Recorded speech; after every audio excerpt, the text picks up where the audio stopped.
Looks like everybody's here, so I'd like to call the meeting to order.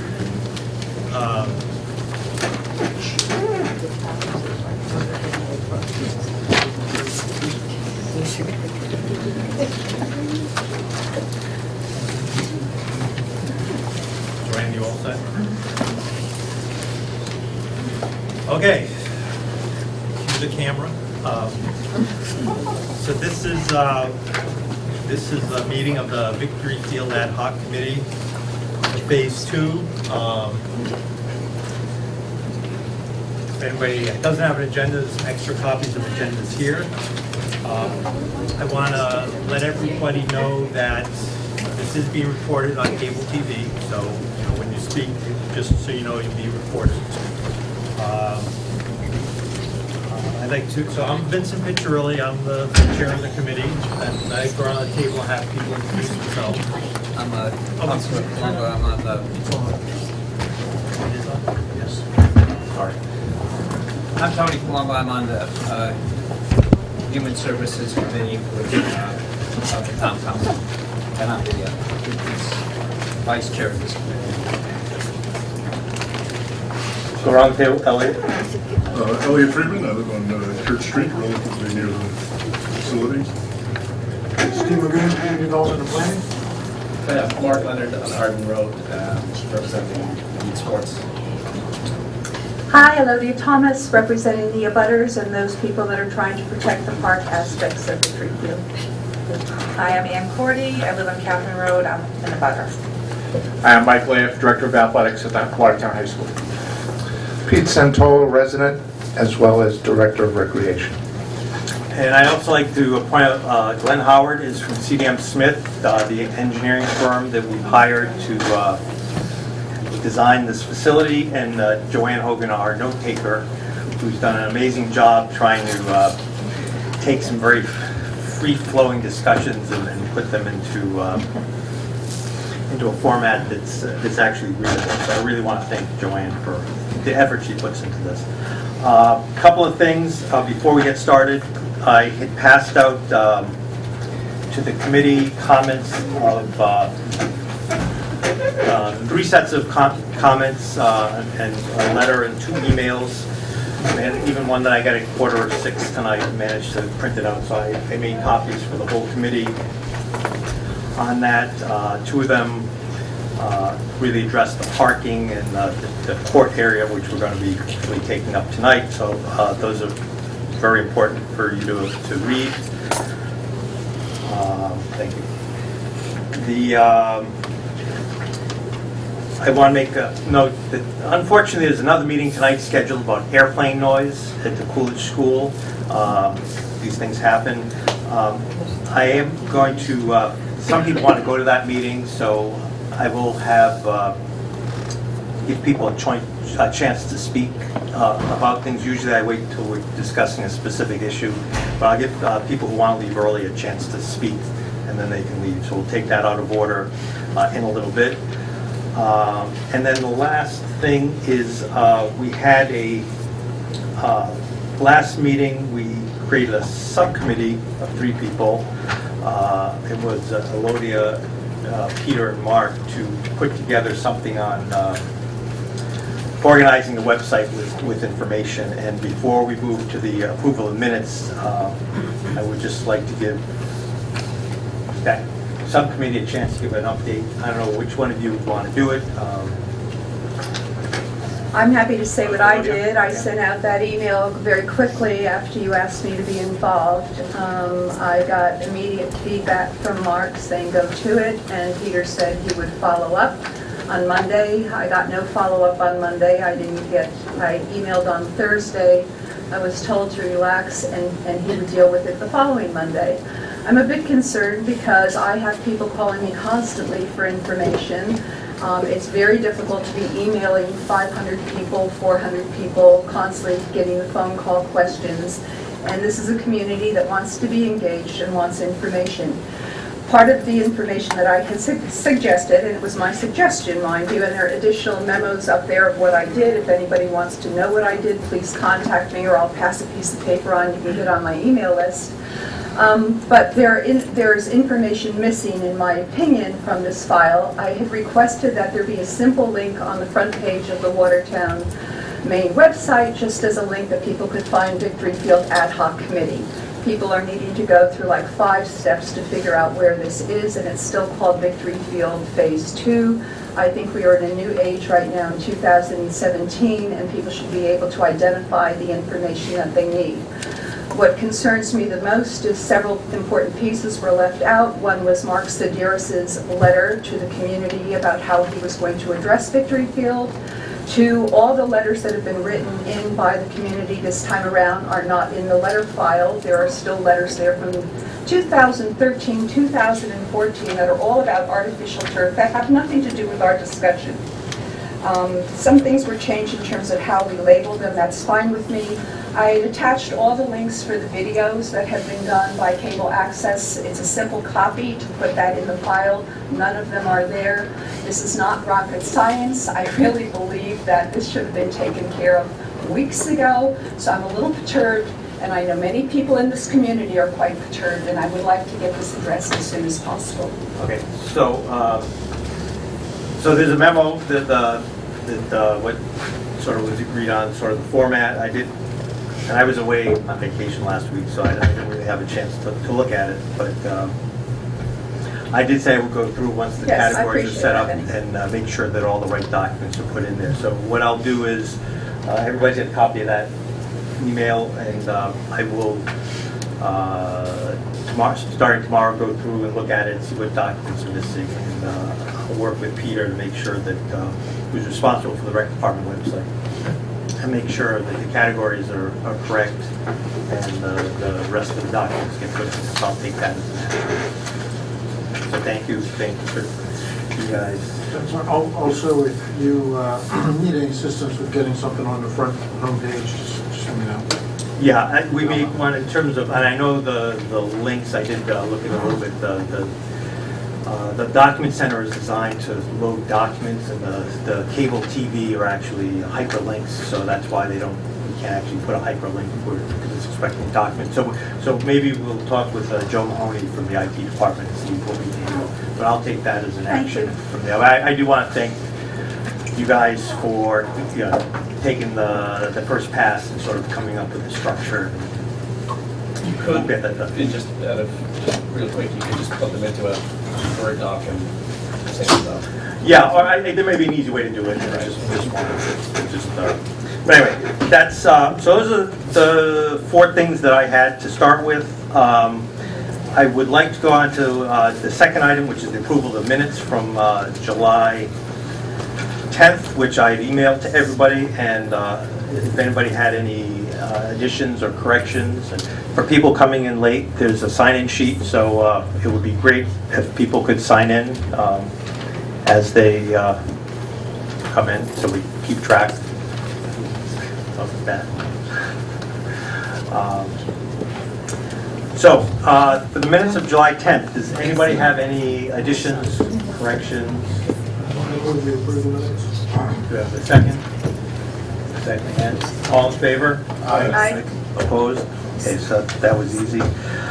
I will get those done and collated and sent around to everybody. Okay, where did I lose my agenda? I did say that before we take up the next item, which was the unfinished business from last meeting, which the first item is the storage units. I did say because of the airplane noise meeting, anybody who would want to leave to go to that meeting and would have an opportunity to speak first on any topic, I'll give them the opportunity to do that. So I see one person in the back, Russ. Yes. Mr. Chairman, members of the committee, thank you for allowing me to speak at this time, because I do want to get to that other meeting, because both airplane noise and Victory Field affect the quality of life of the people here in Watertown. You know, since Watertown has become an overdeveloped city, what is left of open space is treasured more and more each day by everybody in town. And, you know, considering taking away open space at Victory Field, to me, it makes no sense. It's really contrary to today's thinking. And as far as I'm concerned, leave our open space next to Victory Field alone. Thank you. Thank you. Anybody else who wants to run to the other meeting would like to speak, chance to speak first? Marilyn, there's a seat over here if you need one. Okay, and there is a sign, so people are coming in late, there's a sign-in sheet up front too, so if you could just get a chance, and if you can't do it now, just before you leave the meeting, that would be We don't want to take Okay, add some things to it. May I say one thing? Before we begin, I've got a lot of comments from the community. You really keep me on my toes and asking me a lot of questions, so I didn't know if I was allowed to send this out to the community before the meeting, but I put together a chart for the Middle Six League, comparative data with all the schools, who the athletic directors are, how many artificial turf fields are in each community, the number of high school students in 2016 through 2017, the number of tennis courts that are available to the teams, as well as the number of lit courts and the number of sprint track lanes. Because I think it's very important to have the information of what we are comparing ourselves to. I did take up your idea, Mike, of looking at the MIAA in terms of looking what the standards were. I couldn't find any standards on that particular site. I called them up. They told me that they don't do the standards, that I have to go to what is called the National Federation of State High School Associations, which I tried to go to. I have to buy a book for each sport to know what the standards are, and they happen to be closed down right now from the 25th through the 31st, because they're updating their website. But given that 8 of the fields that we have, there are 12 teams, 12 communities, 8 of those communities have 6-lane sprint lanes.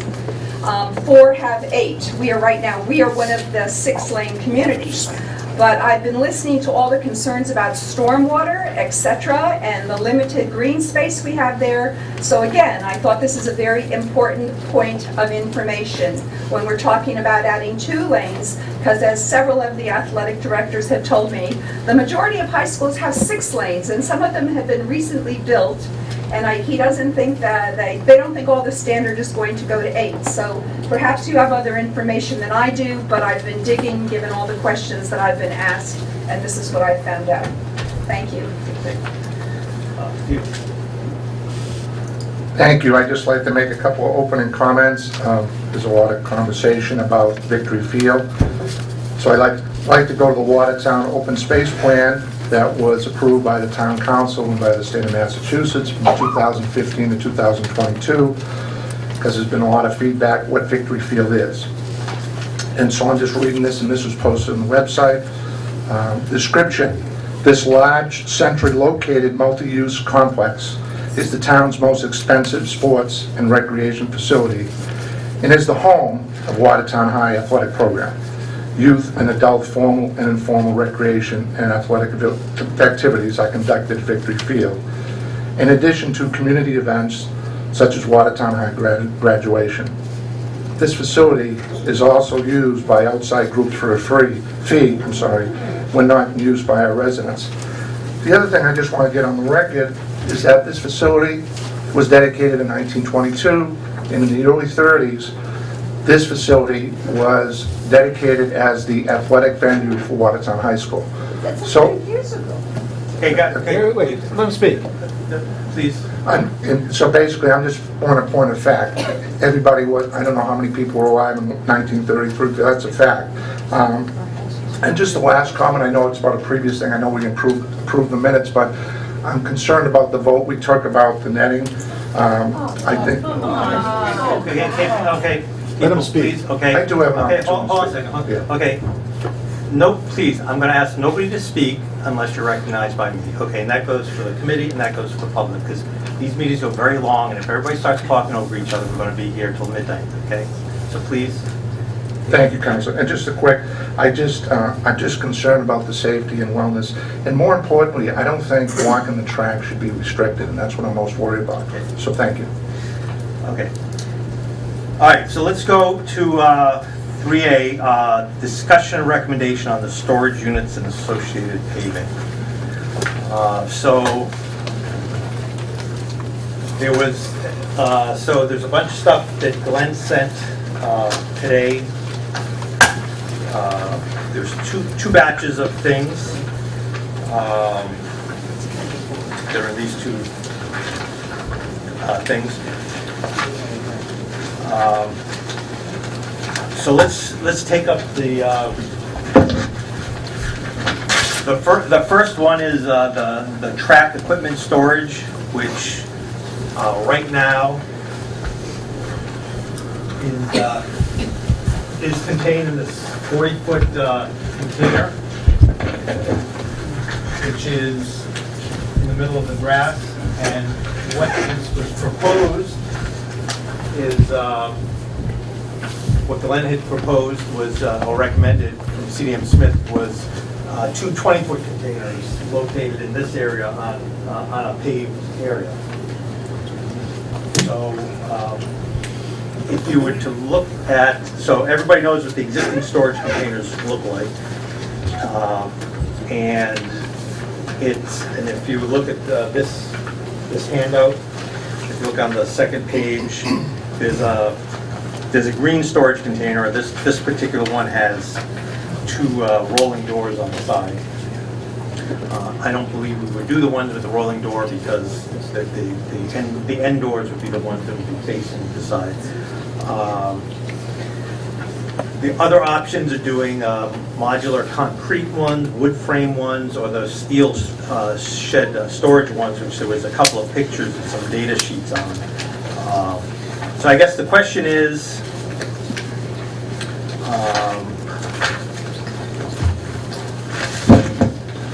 and then what the committee thinks would be most appropriate, and then the other one, if you look at this package here, there's an alternative, which is that same steel shed thing, but it's on wheels, and I think that the idea would be that the equipment would be piled on the high jump area, and this thing would be rolled onto it and cover it, and right there on this area. So there would be. Vinny, could you stand up now? Okay, thank you. So if you look at this, that other alternative would be to, there's a high jump area with, this would be rolled off somewhere, and then the equipment would be piled there, and this would be rolled over and cover it. So that this thing would then sit, this thing would sit in this area covering it, instead of having these storage things there. So there's a whole bunch of options there. I'm going to ask Mike and what his coaches, what their preferred option is for the track and field storage. Okay, thanks, Vin. You saw what the current storage is right now. There are 2 bins at Victory Field right near the tennis courts. Bin 1, which we use for track, is approximately 8 feet by 40 feet, which gives us 320 square feet of storage space. We currently fill that bin, that big trailer, if you will, a black trailer. It's stored with high jump pads, somewhere around 60 to 80 hurdles, discus poles, high jump bars, crossbars, all kinds of things, and it's packed. When you open the doors, you have full equipment there. The second bin is 8 by 20, which is further down towards, further down from that one, away from the road, and that is pretty much used for tennis team and field hockey team for storage. So right now, that is the amount of storage space we need for track, outside of adding the pole vault. That's going to be a big piece with the amount of pads that we have. So I don't know if Glenn can help me with this on storage space for pole vault pads, and but basically we would need a space for that amount of padding for pole vaults. I think we could work out a different size structure for the tennis field hockey. You saw pictures of this other chart here that we currently have bins that we use for our other seasons over on Victory Field Phase 1 that have been worked out very well for our teams and our storage. So this is for the other part of the field, and there is quite a bit of equipment with the track. It's just an awful lot of things we need to protect it, and I think we need a second structure, eliminate the tennis field hockey structure, make something that's smaller, more suitable for tennis, and a bigger structure that would house the padding for the pole vault. So that would be my recommendation. I'd have to look at whatever works in terms of covering the amount of padding. I don't know, I've looked some help on that in terms of pole vaults, what is kind of out there. Pole vault pads. Right. Tom, my coaching staff is in, Tom Whittenhagen called, he's home sick with the flu, Larry Sullivan's on vacation, and Kim could not be here tonight, unfortunately. Okay. So it's... So I propose, let's tackle just the track and field storage first, and then let's talk about the tennis and field hockey separately. Okay, I think it would just be easier for us to sort of reach a decision. Any other thoughts? Peter? Just a quick thought. I mean, one of the things, and I'd agreed with the neighborhood, those bins are very, very ugly, and Will had asked us to get painted probably about 4 years ago, and they painted it black, so it's a little better, but they're very cumbersome. I look at it, the reason I had gone out to MIT and looked at this metal thing, some of them have these things. I'm not really sold on any which one. I think the things we got to look at, I was trying to recommend one that was least obtrusive, that fit in more closely with the neighborhood as much as possible, blended in. Some people didn't like the red color. I mean, you could have it forest green, so the color's not a thing. Number two, you have to figure out the capacity. What does really, the high school need, and so on and so forth. And number three is, do we use a combination of these? And so that's really, I only have comment on where the location is. So I'm really not sold on any which one, other than, a lot of people, I think a combination might work for us. Thank you. Anybody else have any? Steve? One question. I'm assuming that in the scope of this project and the cost for the whole project, we're talking about the varied cost between these. There's probably not of a magnitude scale, big difference. Do you agree with that, Glenn? I'm sorry. Not a problem. The cost between these various options isn't real dramatic. It's, It can be. The standard box storage containers, which you see all over the place, that's why you see them all over the place, is they're the cheapest option. Obviously what we did at Victory, which is the precast building, those are probably the highest cost options. and could you? No, that was these are the This one, Elliot. So, for example, ballpark cost for that? I think those were $20,000 And the sheet metal one, I think that was like $8,000, $9,000. That I don't have a cost for. The box containers are more like 8, I think. Depends on the size, obviously. I think it's a 10, 20, 30. 9,000. So I guess This one. my point being that in the scope of this project, the cost between $20,000 or $8,000 in the scope of the project is not a huge difference. And it strikes me that we probably should, choose the solution that makes the most sense for the storage of the equipment.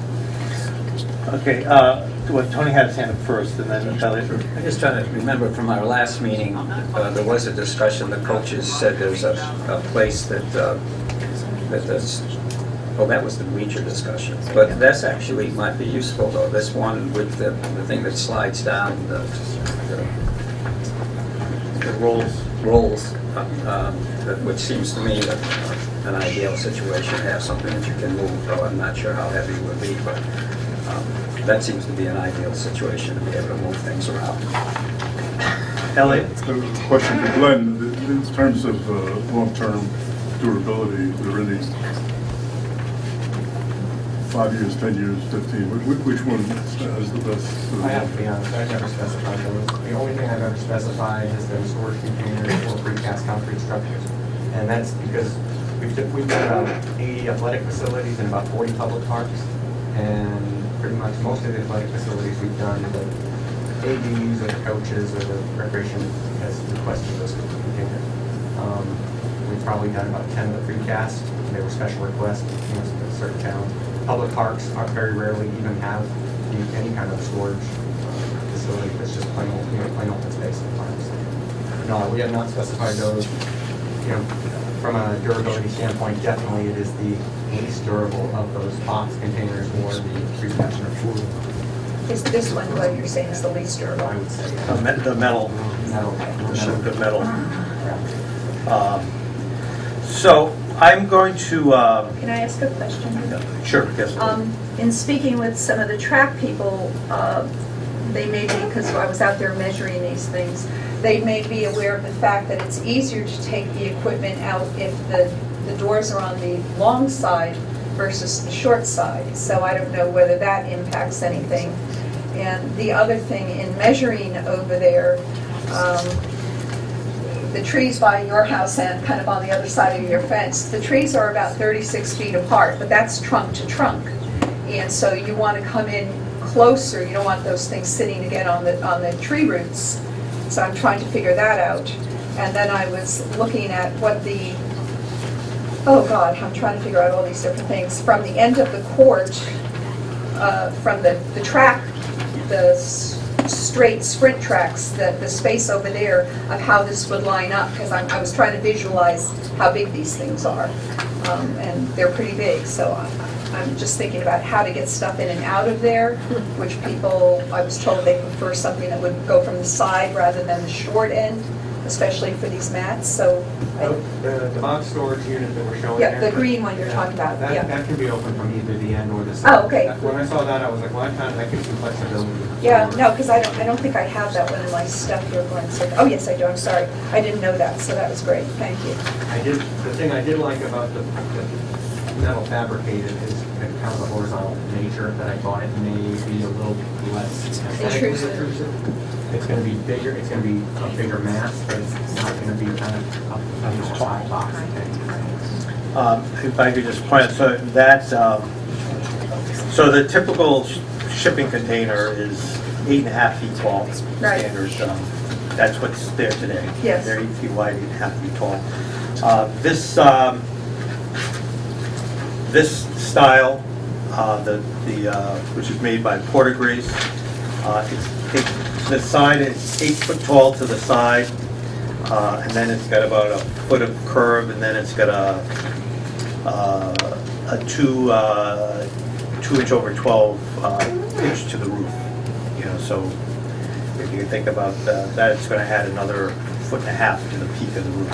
So just in terms of size, and if we did 2 shipping containers, side by side, that would be 16 with maybe a foot between them.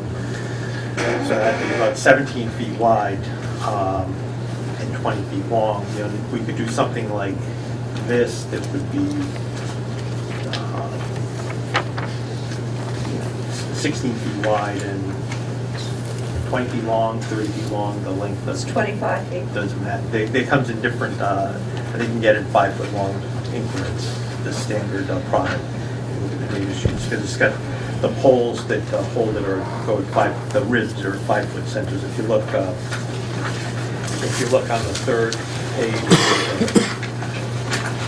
there's like a diagram of what the inside of it looks like. The other one, the one with the prefab storage.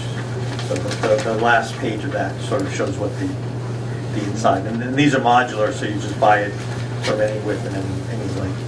So I guess, so the first question, I'll ask Tony, and then I'm just going to sort of pose the question. I just want to be, I really appreciate Glenn doing the additional work of finding other options. But if I understand you correctly, the experience you have based on your work is that either this one, which is the one we have now at Victory Field, Or something similar. or something similar. Look, precast concrete, brick, or there's other finishes, Right. colors.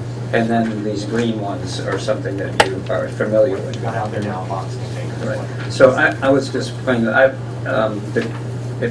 again, we're not supposed to be really concerned about cost, so, but it seems like the storage one that is now presently at Victory, if we had one the same size, Mike, we had one the same size as the one at Victory, this one here. The 30 by 8. The 30 by 8 by feet. What would that do for us? I'm not sure. We need to be 40 by 8, Right. the same size as what we have now. That's what I'm thinking, to be able to house the pole vault You pads. put the pole vault pad in. We don't have pole vault. That's an added sport. So the 8-foot wide by 40-foot long container Yeah. is pretty full right now. It's Without at Victory. At Victory Field. That's the one's right there, this one right here. Right. That's full, That's pretty full. I without mean, pole vault. Without the pole vault equipment. So that's, so what I'm hearing is that we need something that's more than 8-foot by 40-foot. So if you look at what was sort of proposed, the two 8-foot wide by 20-foot long containers, which is the same volume of what's here today, wouldn't be enough to store the pole vault equipment. Can you get these modules in the 30-foot here, which is now 40 feet as well?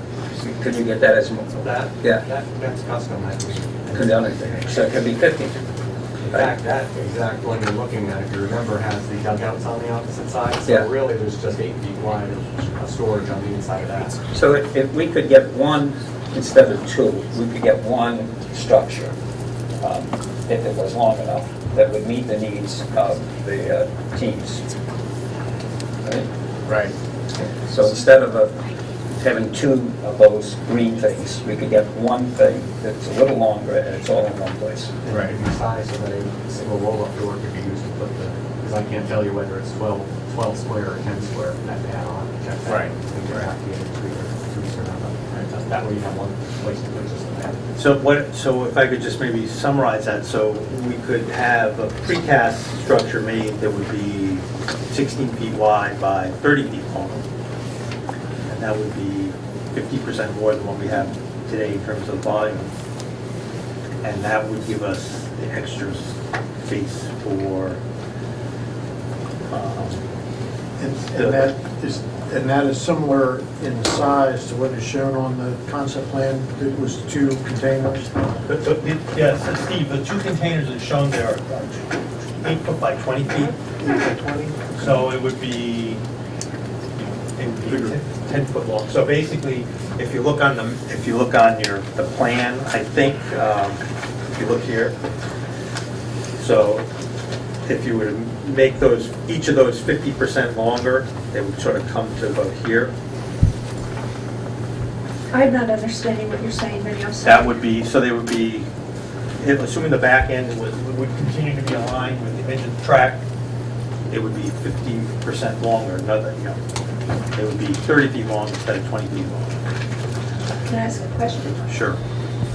Could we, I'm just seeing how obtrusive this starts to come in, and the squeeze between the end of the track and the fence. And so could you turn it so it would be perpendicular to the fence so that it would be narrower and block, Yeah, I know what you mean. blocking the field? I think she's saying almost Like the this. way it is, but just on the spot we're proposing. So similar to, Turn it 90 degrees. Yeah, so that it's, Open to the track. right, and we're talking about one. We're talking about Right. Yeah. Right. Yeah. And I just want to point out, so your Ann's backyard is right sort of there, I was out right there there. looking at it. Initially when we were talking about this, we talked about moving them closer to the fence. But right now, the original plan was to line up the back of them with the edge of the end of the running track, which is pretty far. That's almost a 10, the whole tennis court width from the property line, so it's a lot further from your fence. So, let's let me ask one question first. The area, can we agree that the area for this track storage should be where it's currently shown now? Or do we want to explore the alternative of having something like this with a rolling thing that is then just rolled about at the field area? So I guess that's the first question. And if we could maybe nail that down, then we can go on to some of the other ones. So just thoughts about keeping it storage somewhere in this area, you know, let's not worry about the orientation, the exact size, but keep it this area, you know, with the back that's sort of lined up with the edge of the track. That's one option. Or doing the wheel option, which we would wheel around in this area and pile all the equipment and stack it. So those are sort of, if we could agree on one or the other, that'll allow us to go to the... So I have one question about that, and I'm open to all of this. It's 1,900 pounds? Yeah, the wheeling. So, like, who's wheeling? That's my question. All those strong student athletes. So the student athlete will wheel it, as opposed to, so where would it be? Would it be on that slab when it's, I don't understand the purpose of wheeling it if we have the place for it. So, unless we're going to put it, you know, somewhere completely different. So if you read the literature, it comes along with it. It's, you know, the high jump pit has got sand in it, and instead of having a cover on the high jump pit to cover the sand so it doesn't get wet and snowed on, you would pile all your equipment on the sand and then roll this thing over it and cover everything.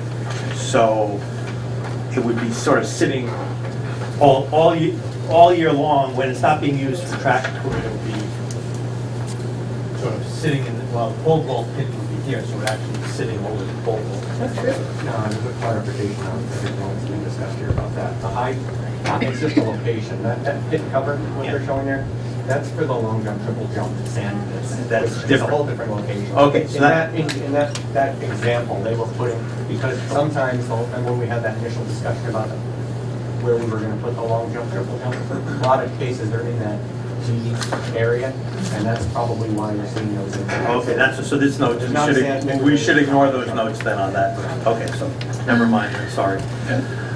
Yes, Mark? I guess I'm not a pole vaulter. We don't have pole vaulters today. And it sounds like a lot of the storage is for pole vaulting pad, I guess. Right. So how long is the season, I guess, when we just think about kind of the practical aspect of storing something that we use for 3 months. if even, right, I guess what it is, and then is there a way to, would there be a way to put it in at the beginning of the season and then have a cover for it when it's not used, and then store it elsewhere, rather than building storage for something that's used a fraction of the time, right? Right. The season lasts approximately 3 months. Starts in March, April, May, June, and the season is done by the middle of June. So we're talking 3 months. I'm concerned about the padding of leaving it out and trying to find a different place to store it. These are pretty big pads. I think we need a place to store it on site. I don't know right now, something that big, where we would would we be having to build something somewhere else off-site to store it? We're talking about quite a bit of big pad. Yeah, I guess just as we look at it, I guess the question is more around how many pole vaulters do we have? You know, do we expect to have pole vaulters, I guess? Well, we do. Most teams would like to compete at the state level, and in order to do that, pole vault is an event, and it penalizes teams that don't have it. So teams have added it to to be able to compete on the state level, and So if you're going against Winchester and they have a pole vaulter and we don't, take the pole vaulting points because we don't have pole vault? Is that how it works? That's how it would work, and it's more on the state level right now, but it's actually going in as a league sport at the league meet this year, coming up. And the idea is to get this with all schools competing, because at the league level right now, we do not count it, okay, because we feel there's so many schools that do not have it, that it's not fair to those schools. But we agreed as ADs at our last meeting in June to move towards that, to bring that as an event. It's coming back as a league meet, and then we hope to have all schools moving to this, so we're able to, because many of our schools compete at the state level, and right now we're losing points and possibly not competing as we should. And I think it's fair, right? I think you have to be able to do it to be able to excel at it. So I think that's probably a good start. But I guess just as we look at the storage and you kind of look at kind of what we're trying to do with the storage, we're building storage for something that, you know, we're not going to use that often, right? And I think, you know, if you look at, I would be more inclined to look at something that we could put in that would be all weather, and then put it in at the beginning of the season. I know I'm going to hear all of the safety, somebody's going to fall off it, somebody's going to whatever. It's a bouncy pad, right? It's right. I guess the question is could we buy it? Because we don't have one.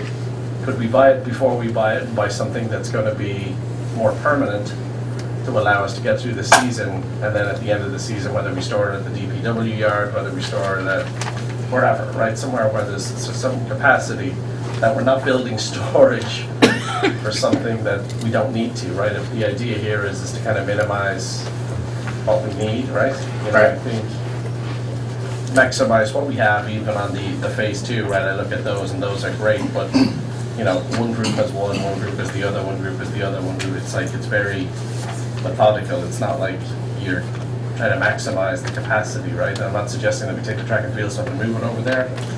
I am suggesting that if we're going to buy something, that we buy it so that we're not then building storage to store it, right? Because then we'll store it for 9 months in this box. It kind of doesn't make a whole lot of sense, right?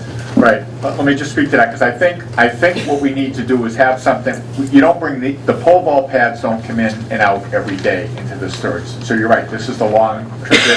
No, that's good, right? Yeah, there's so many pads and it's so big to set up. Right. You can't do it every day. It's sort of like the discus cage that's over by the playground right now. That gets set up at the beginning of the year and it stays out all year long, and then we take it down at the end of the year. The net comes down, all the poles come down, they get stored. This would be very similar. The high jump pads are different because they're smaller, we can carry them off and store them. I think there's a security thing with those because you can get into somebody cutting them. Sure. Not only the liability of somebody jumping off them and get hurt, but somebody with a knife cutting or a box cutter cutting them and doing vandalism. We've been very good down there right now, I think personally. I think the town and everybody's been great with the facility that's been done in terms of how people have respected it in regards to everything there. You know what I mean? So yeah, so I'm sorry, I was dense. I thought they were trucking in and out every day. So No. if it's out there the whole time, well then, even more to the point, do we need to build storage for it, I guess is the Well, question. okay, Tony.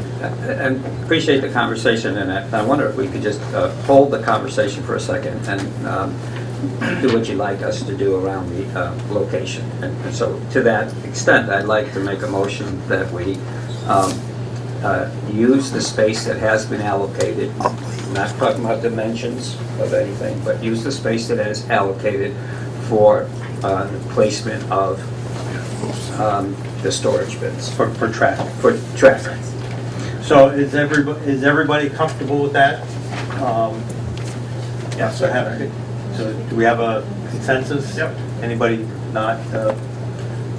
Okay, so the consensus is we're going to keep the track for the storage in this area. In the we're just In talking the location right location. now. So that was May I say something before versus. you decide on the storage? Okay. It's really important. Just please. Okay, I Before you decide, Sure. If anybody wants to speak to the issue of the location of the track storage, location. well, that's what we're talking about right now. Idea though, about Okay. the storage. Okay, Susan. Thank you. Just if you're going to speak, say your name and the street you live on. Susan Flynn O'Brien, and I live at 30 Richard Street, Director of Water and Victory Gym. I know there's a lovely, it's been there very long, but the, what do you call this, where the kids go to work out? Yes, they changed the recreation units, the field house locker room. What if that was expanded, because I think that's on phase 3, if that building was expanded instead of storage units, and use that for all storage units for the kids instead? It's much more practical for a year-round storage facility. If I don't know how high or what the cost would be, I've never investigated, but that seems like it's much more logical than putting 2 storage units over here that you're gonna take away and put away. I don't know if anybody thinks about that, but that's what I'm thinking of. Okay, thank you. Anybody else want to speak to the location of the storage unit? Okay, Tom? Tom Sullivan, 11 Upland Road. Just years ago, at one time, there was talk of putting storage that would open up, it would go along the sprint end of the side of the track, it would open up in, with easy access to hurdles and things like that. This, you would take down the fence in that portion, open the gates and track And put it up in this area. anywhere along the straightaway. I just had the reasoning for turning the high jump area, putting it at the other end of the track. Instead of being on the Marion Road end, it's now on the backyards of the Catherine Road.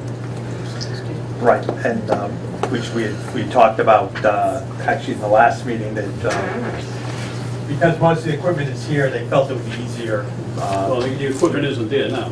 Well, that's where it would be. Yeah, So, I'm just, yeah, so. just spectator-wise, your spectators come in on Marion Road, watching the meets, and now those events are all the way down the other end. I was just wondering why it would move down there. Okay, so, thank you.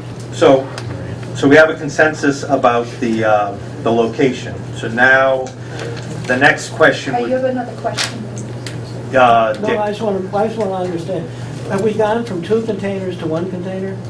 We haven't got, that's the next point we're going to discuss. So. No, because I'm wondering if did someone propose going to just one container? We're going to talk about the size. Dick O'Connor, 81 Chandler Road. Right. But I'm thinking that the athletics people might want to address the fact whether 2 containers would be more convenient.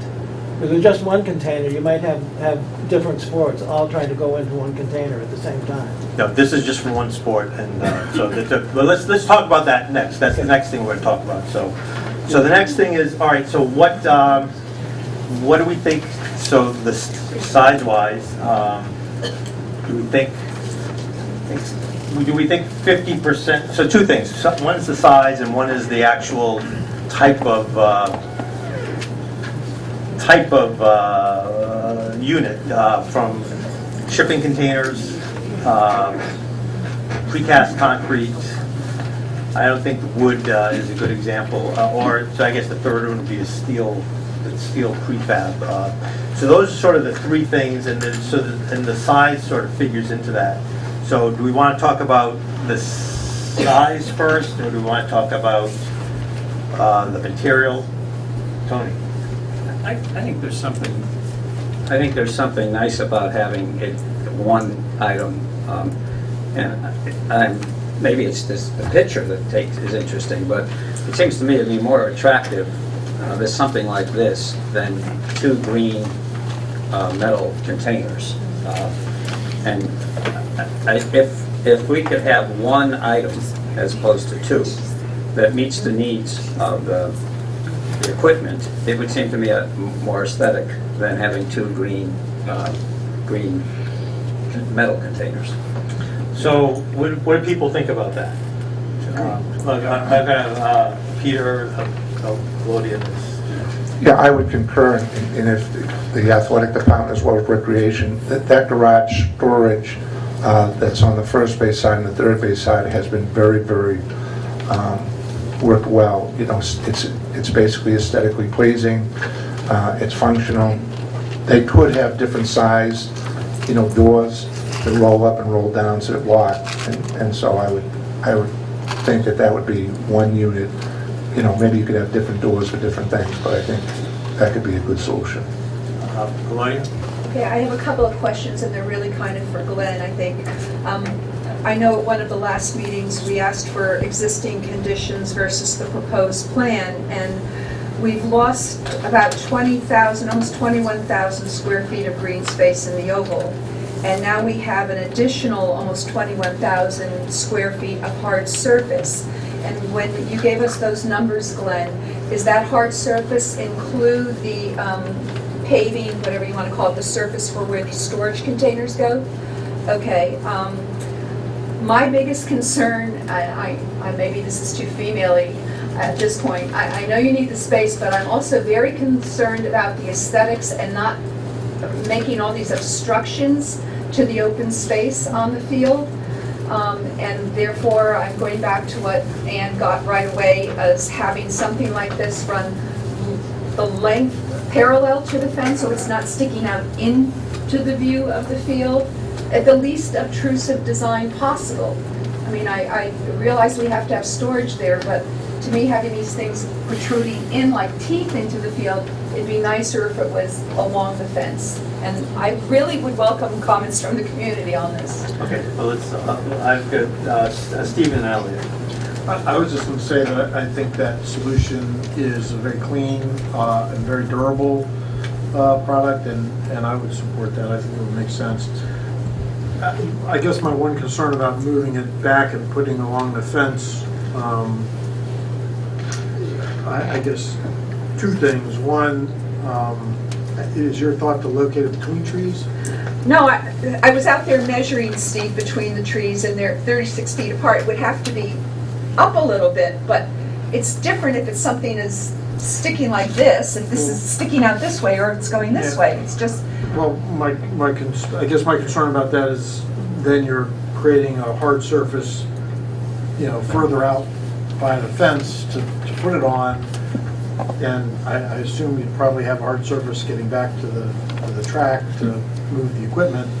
So you're creating, I think you'd be creating more impervious. So you're saying keep it closer on the pad there where it's supposedly going to go? Right, by the track where. Okay, all right, I appreciate that. I'm just trying to sort this out. Of course, we have to paint a big W on the top of the structure so the helicopters and the planes will see that this is Watertown. Watertown's strong, serious about that.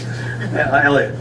I wonder if we need to select at this time the exterior cladding material and maybe leave that at some point. I've had some experience with this, maybe it's different from other people, but this phony brick really doesn't hold up very well, or it's, I think it's ugly. That's an aesthetic one, but I would leave that to somebody with better aesthetic eye than I do. And, I don't know that we need to select the exterior cladding material at this point, whether it's brick or concrete or whatever it may be. That's seems to me a later decision by Glenn and the people who will be doing the construction. If I could just ask, Glenn, that's actually it's pressed concrete, so it's actually solid.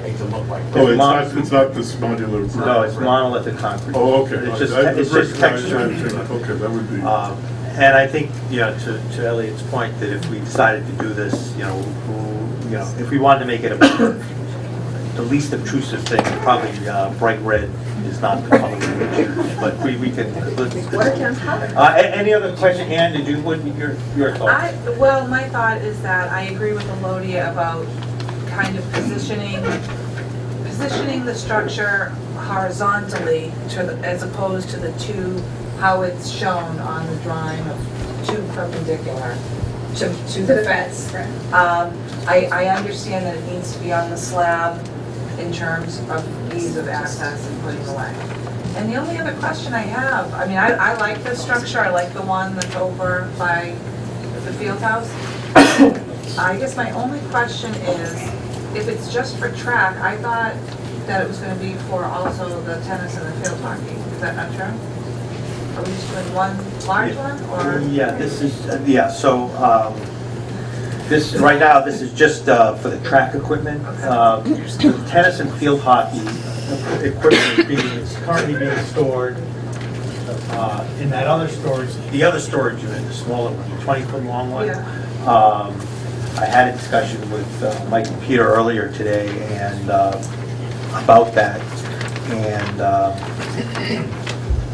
the field hockey, well, do you guys want to explain your thoughts about the field hockey and tennis? Sure. Before, this is just a small tangential thing, I promise. Right. But just to answer that question. Sure. Currently, right now, we have used it for field hockey and for tennis. I'm looking at a smaller structure more for tennis. I think field hockey has gone over to Victory Field because most of it is played on turf, and we're using one of the bins there. We have used it for storage because we do play JV field hockey on the grass. So we have used it for storage, but I think with the moving, we can move over to the bins for the field hockey piece, but we still need something for tennis. It would, something small that would be able to handle, there's not an awful lot with tennis, but something small to handle that piece. So this would just be track, trying to deal with the track. And if I have the floor here, I would recommend this one here, mainly for the strength of it. I think I worry about the durability of the metal one, and I think the green trailers we saw would just lead us into painting and vandalism like we had the other ones. I mean, I think since we painted them black, everybody's respected it. I mean, they've been painted black for quite a while now, and it's been good, but it just leads ourselves to vandalism, people painting them in the future. Okay, so we'll take up the tennis stuff in a little bit after we meet the other staff. So, Tony? I just have a question to Ann and to Alodia. If we did this way, right, against the fence, right, aren't we taking, I think this is what you were saying, Steve, are we taking up more, eliminating more grass if we do that? Because then you'd have to... No, we're just saying run it parallel to the fence. I understand what Steve was saying. Parallel to the fence. Right, When so, you'd but have he's to saying put- not going near the fence, but bringing up near the In the same- pathway. in the same Maybe I'm not area, being just clear. turning the But you would have to take up more of the, more grass, right? Instead of having them run this way, have them run this way. Right. But you won't, Right up in there.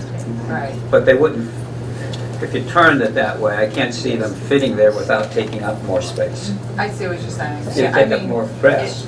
It looks like you might need to kind of move the slab over a little bit, extend it a little bit more.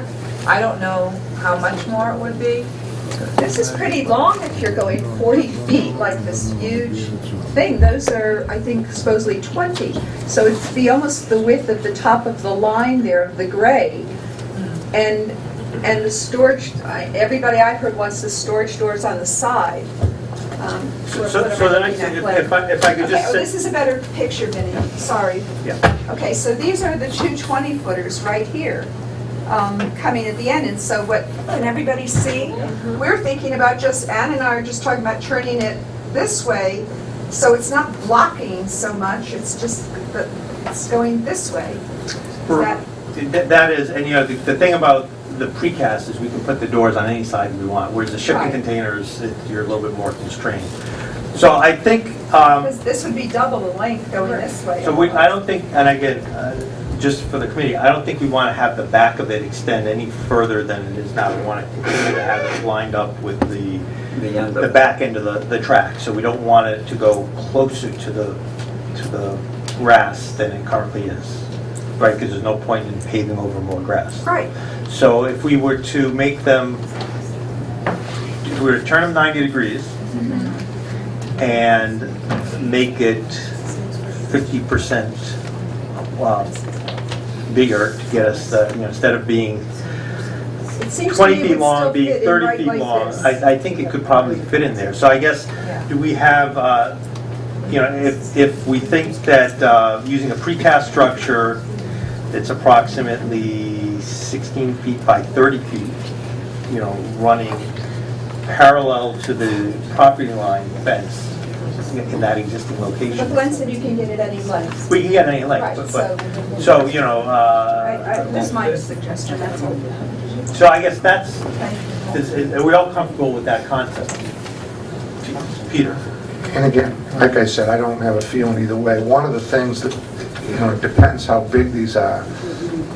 One option, just as we have the dugout on one side and the doors on the other, and I understand what Lodi is saying in that, so I don't care, but if you had it this way, could you have doors on either side?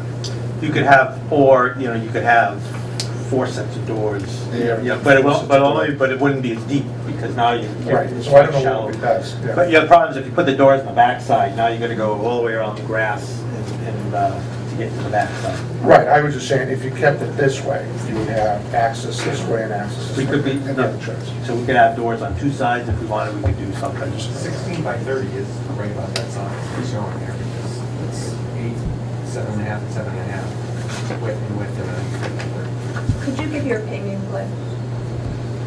You do this all the time, so. Yeah, but like I said earlier, Nobody's gonna hang you. where we have a really good combination of athletics and community here, there is I can there's no good recommendation that I can say is gonna be an aesthetically, somebody's gonna be affected, it's gonna block Right. somebody's view. I think that's much nicer than storage containers. I think that the storage containers are a little more flexible in how they can be lined up to maybe be less intrusive into one individual's view, but I think overall something like that's going to look much nicer within park setting. Okay. Before I open up to the public, so I think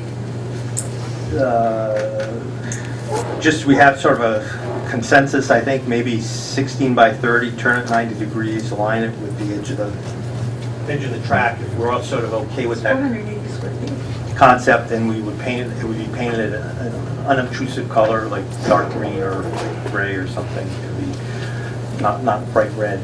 I want to hold that.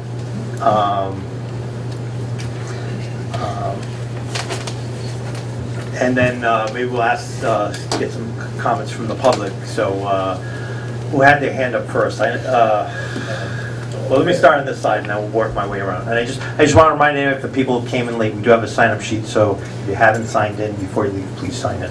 So just your name, your street you live on, and... I'm Ruth Webb, Yep. 90 Marion Road, and I don't want to belabor this point, but I'm just wondering if, just in terms of efficiency, if you were to just lengthen this one that's adjacent to the track, if it would eliminate the need for the paving, like No, if you good could then idea. just access it from the track, you wouldn't have to deal with the Less paving, you could just, I mean, I You want think to hold it up with this your... way or that way, it doesn't much matter, but just in terms of efficiency, if we were to extend this to whatever length we need for storage, then access would simply be from the track. It would eliminate the need for... So that... Great idea. So that was, and again, it's up to us whether we want to have it the long way that way it's shown, or turn it 90 degrees. It doesn't, I guess we can decide either way. So anybody else? Okay, Libby. Libby Shaw. I actually live over in East Watertown, but I'm a member of Trees for Watertown, and so I'm particularly interested in, are we going to lose shade trees in this positioning of these storage bins, number one? Number two, the shade trees that will be retained, what's going to be done to make sure that their root systems are protected during all of this?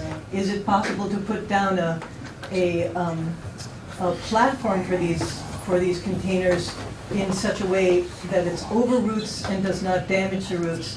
I also wanted to mention that space in the far corner, as I understand it, this is, the community wants to retain that, the grassy space there as a public space.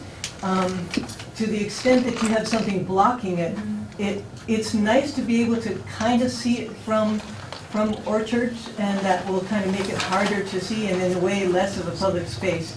But my fundamental concern is about the trees, of course, because those shade trees are really important both for the neighborhood and for anyone who's using the park as just a community member or just watching things going on, and they need to be protected and preserved. And there may be ways to make a platform that is in some way over the roots without impacting them.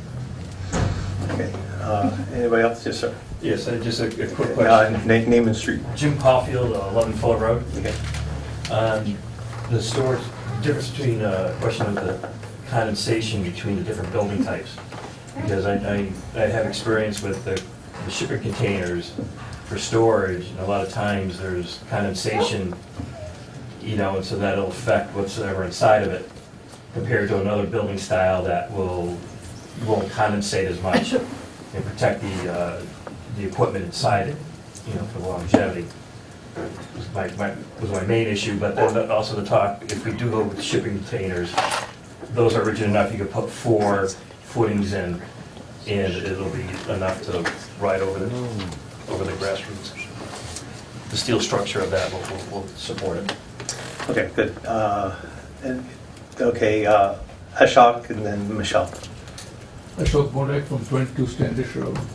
I think the community is a bit concerned that about 19% of the green grass is being taken away by the brown surfaces that have been put in the oval.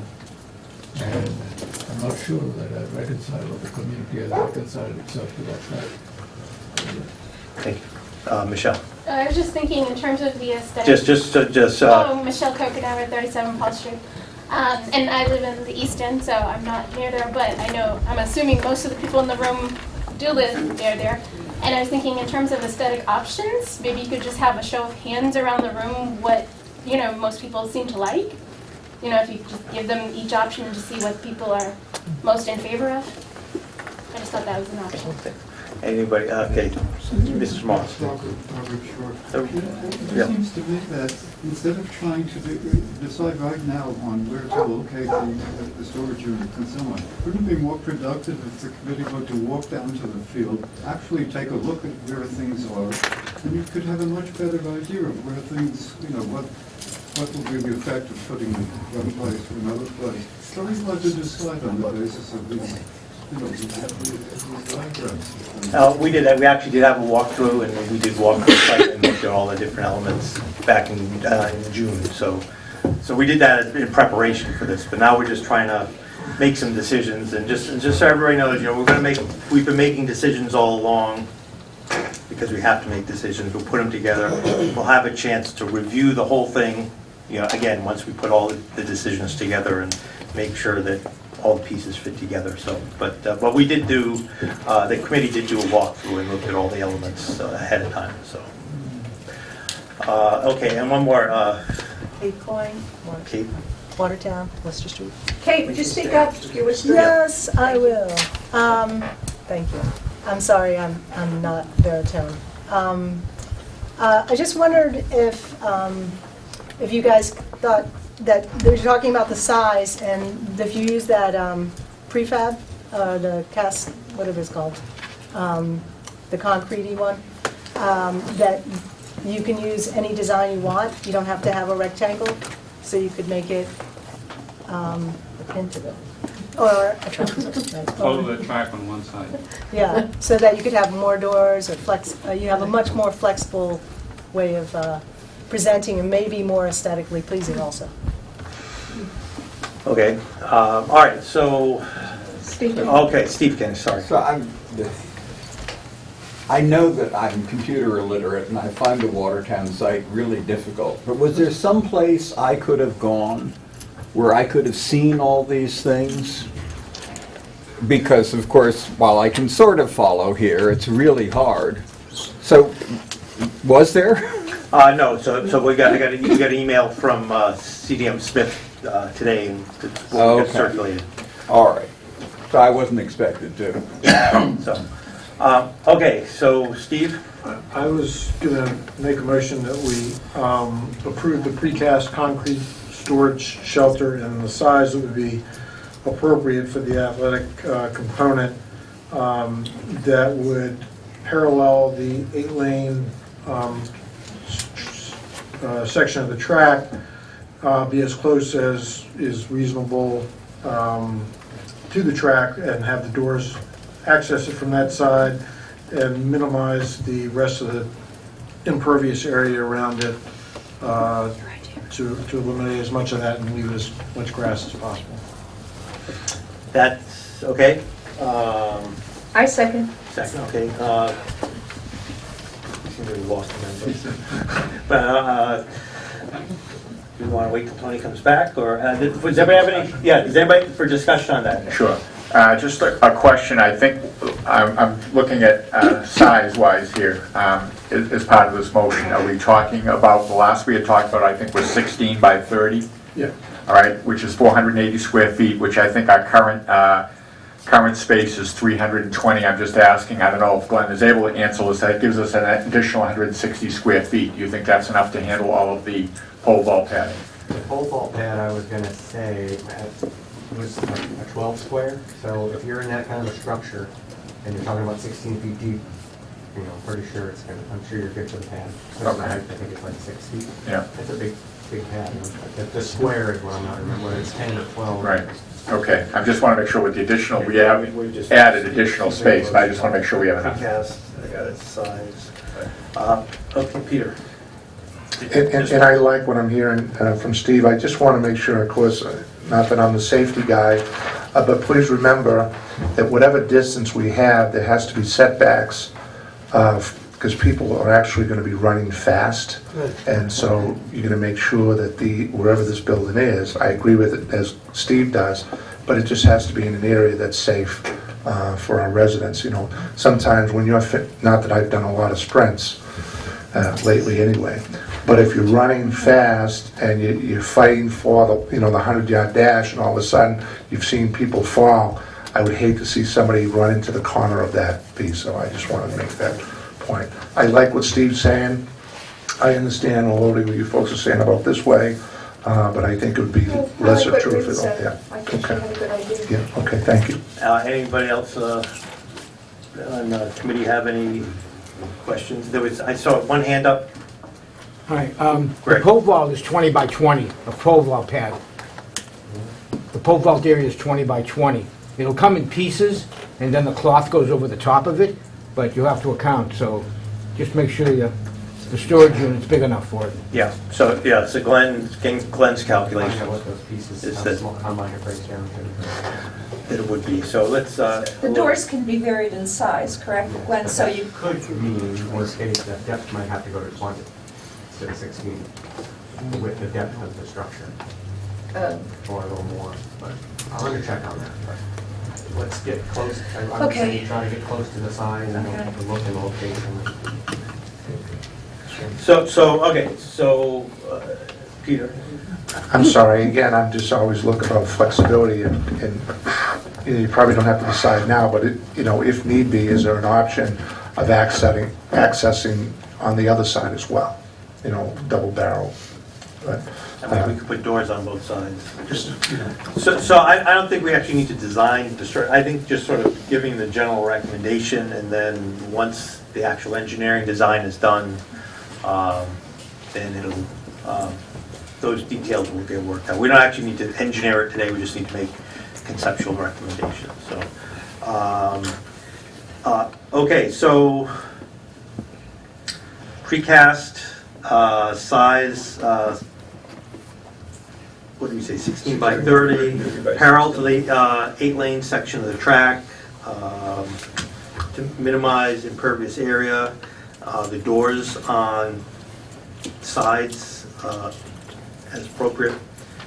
Do we have a consensus of the committee that that's what our recommendation should be? Yes. Yep. Yes. Okay, so I will make that as a recommendation that that's a unanimous consensus.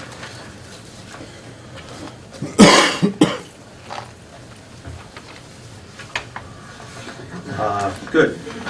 I just saw one hand up, Libby. Yeah, so I guess my question is, can the platform that this is on be modified to minimize damage to any tree roots in the area? So I just ask right now. So right now, if you look at the area where this proposed pad is, there's no trees. trees are over here. There's no trees in that area. So there is a tree. So right now, there are no trees in that area. There may not be trees, but there may be tree roots. But there is a sort of a tree close by that area. Yeah, there's one tree. And 2 trees by the fence. They're a long way. Many of the roots go all the way out to the canopy edge. Okay. They go all the way out. Okay, please, I'm going to ask people not to shout comments from the audience. Okay, if so, you're not going to be allowed to speak. Okay, so I know that, okay, so the question is, I'm just asking Glenn, can this the pad for this be placed in such a way as to not have to cut that tree down? Or is that something that, What I'm looking at here, I'd say that tree has to go, but I would say you're probably not gonna be impacting the trees along the property line that much. And we can look into what's available for this is a concrete pad that it sits on, so we can look and see if that pad can be designed in a way that, doesn't impact or limited impact the roots, but you're gonna be reducing the stormwater that, the natural stormwater that those roots get too, so you think that one tree is going to have to be removed? Looks like it. Yeah, I got the survey right here. There's one tree right there, smack in the middle. Okay. Can we do permeable paving over there, Glenn? And then put this on Not for the top? actual structure. No. That structure's got to sit on the concrete. A concrete, okay. Because it is a solid. Okay, just wanted to ask, Yeah. because we were talking about that. You can get them with a bottom, a concrete bottom delivered that way, so then you're really just sitting on stone. So that implies that you could have less impact on root systems of the trees along the property line. You'd probably have to go down 12 inches for the stone for that to sit on. You can bring it up a little bit. So there's options, and if we know that protecting the tree roots is kind of a focus of that, we'll have to see what options we can come up with. But there's no way to put this there without that tree being removed. Not that one, I want to see it, so. Okay, so we are trying to minimize the removal of trees, but there are some limitations, so. Okay, we're ready to move on to the discussion of the,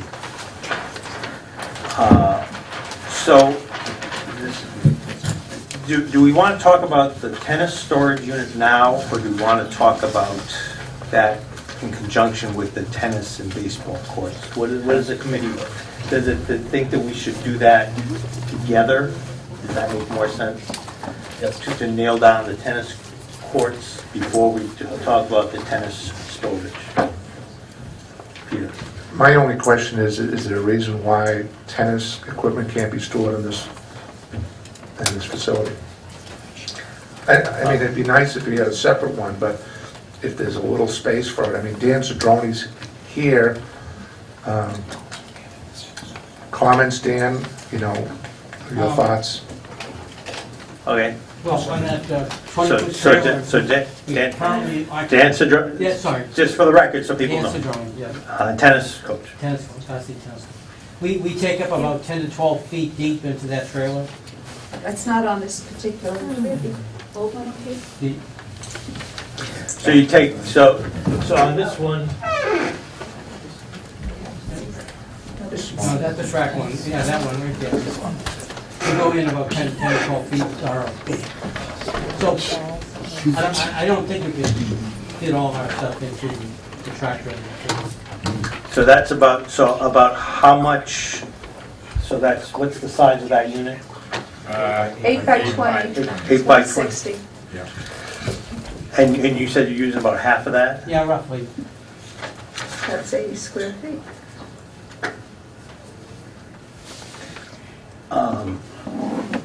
And what's sort of the biggest thing that you store in that? We store our ball carriers, squeegees, we've been using them a lot in the last couple of days.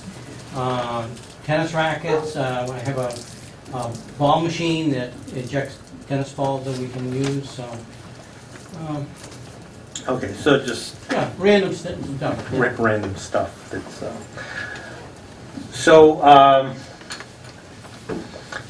So do we want to talk about the courts first before we get to that storage? Or does that make more sense? Or do we, let's nail down the location, dimension of the courts, and then we can figure out where to put the storage around it. Because it seems to be a smaller element of that.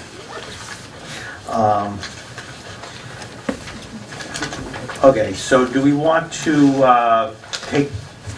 The next item on the agenda would be the parking area and driveway. Did we want to take up see the tennis and basketball courts first, and then come back to the parking area? What do people think? What's good, I mean, just in terms of figuring out one or the other. Tony? Yeah, I think we should try to get the basic things in place. So I would suggest that we look at the basketball court and tennis first, and then go to the parking. Let's see what we have.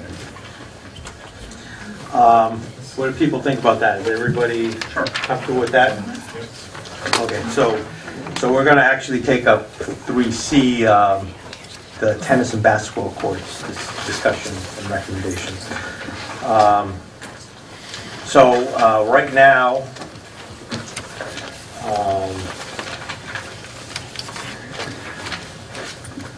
Right now, there's 5 tennis courts, 1 basketball court there. If you look at what's currently there, what's proposed is 5 tennis courts and 1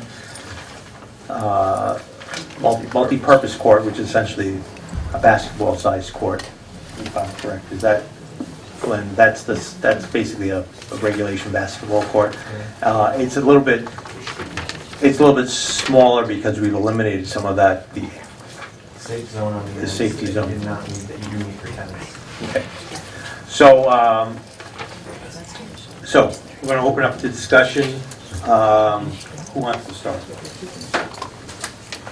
Anybody? Well, last time not last time, but several times ago, we made a motion to keep the shot put at the end where the tennis court was proposed to be shifted down, so I assume that's not going to happen in that area. It's going to remain green space. So that means then the question is, do we keep the basketball court on the other end or multi-use court on the other end, or do we eliminate it to create more space? Okay. Anybody else? Peter? Obviously, that's the point of contention. I'm still of the opinion, although this committee has voted as a recommendation, I still think you need 5 tennis courts, and Mike will concur, and the basketball court is very, very heavily used by a lot of informal piece. I think the courts need to be there, and again, I will say publicly again, I know we voted against it tentatively, to slide them over to create room for the parking. So they're kind of interrelated, but I think you need the 5 courts. Some people say take away the basketball. The basketball court is very heavily used on a regular basis, and I think it's needed to be down there. I would like to know if any consideration was given to the pickleball court idea of striping some of the courts for pickleball, which I sent out all those articles a couple of weeks ago, because many places are doing both. It's a different color, but Arlington has a whole pickleball program for 55 and over. A lot of our fellow communities are doing this. Okay, let's... Because that involves the tennis courts as well. I'm just bringing it up. So let's just sort of break this down about, before we get into the striping, Okay, about the all right. physical location. I think it'd be easier for us to sort of break it down into pieces. So the 5 tennis courts, we had agreed that we wanted to keep the 5 tennis courts, and with the decision to keep the shot put where it is, that means the tennis courts cannot be slid down. So we're left with the decision that the 5 tennis courts stay exactly where they are, at the exact same dimension. So I'm going to ask, does anybody in the public want to have any comments on that? Okay. Oh, so sorry, Elliot. And if anybody had, then I'll get the public. So, Elliot? 2 things on the tennis court, assuming that they stay in the same area. I assume there's a material now. Can you use the microphone, please? I'll defer to the tennis court. That's, there's some material now that's permeable. What I don't know is if the material, its durability and in terms of its bouts, but there is a new material for tennis courts that, again, to repeat, is permeable. In terms of the basketball court, I'd like to discuss a couple of things about it. One is as I understand it, it's not one of the high school that's needed for basketball right now, and it's a local use.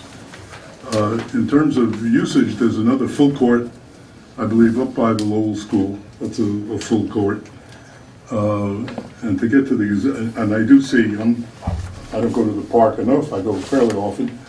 I've never seen a full court game. I've seen a lot of three-man or pickup or kids playing horse. So I wonder whether we could deal with a half court to handle those kids and get I think one of the attempts we're trying to do here is to be a good neighbor, and we have a couple of houses right abutting the tennis court. So if we could pull just to a half court and have the area closest to those houses be permeable or trees or whatever it might be. But I don't go enough to frankly, to the facility to whether there are some full court games that I've never seen. But again, to repeat, so you got a full court up by the Lowell School that could be utilized. B, I think if we're going to try to be good neighbors, we got some folks here who abut that basketball court. 3, I think we should try to get it to be a permeable material instead of a hard basketball court. And I think also we're going to be discussing entranceways, and I think the entranceway from Marion Road is humble, and I think we want to try to upgrade that, and whether the additional space from the tennis court, from the basketball court would be helpful in getting us a better entrance. Okay. Okay. Go ahead. Okay. I'll let Ann go and then Mark. I would say that regarding the basketball court, I would hate to see it go. As the parent of basketball players, and just as someone who grew up around Victory Field in the basketball courts, the basketball court actually used to be in the corner. By my house. Exactly. And by my house, in that corner there. And I actually like it better where it is now. And I know, well, that's not the reason. The reason is, I didn't live there at that time. That also had a right-of-way from Marion Road, and the tot lot was over there too. And it just did not flow as well or work out as well for the people in that area too. And again, I didn't live there at the time. But the basketball court is heavily used. And I know for my children, well, let me just say that the tennis courts, if it weren't for the requirements of the high school, they are less used than the basketball court is. So in a perfect world, we could say, get rid of one of the tennis courts and keep the basketball court and make the residents a little bit happier, etc. But that's not the way it has to be for the school, so I understand that. The Lowell, and I'm just going by the children that I know, or kids that I know who use the basketball court, it's the Lowell, I don't know exactly why they don't use that one as much. I don't know if it's as nice a court. I don't know, and believe me, the court at Victory is not perfect by any means. But that seems to be the go-to court. In addition, it is used for, I know that when the high school does their camps, some of the kids go over for that. I know that the recreation instructors use the tennis court, the basketball court. So for those reasons, I would hate to see it go. And I know that for my children, they are over there a lot, just shooting around and stuff when they can't use the high school gym. So, I don't know, I would hate to see it go. I think it's been a nice piece in the Victory Field complex all along. I think people like it, but. I guess just a couple of quick points, and I agree with Ann. I think we talked about, and certainly Michael made reference to the fact that you need 5 courts, right? There's only a finite amount of space here. If you look at the plan, there's only so much you can do, right? If you're going to have 5 tennis courts that need to be regulation size, you're going to have 5 basketball courts.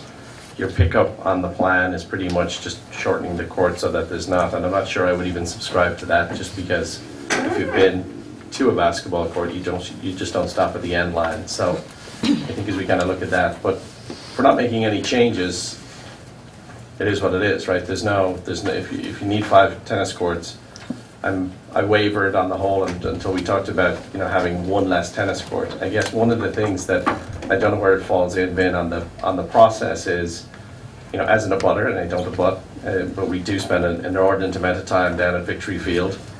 It is an overflow, the basketball court is an overflow for every little sister, every little brother, every big sister that doesn't want to watch their respective sibling do something else, so they find themselves there.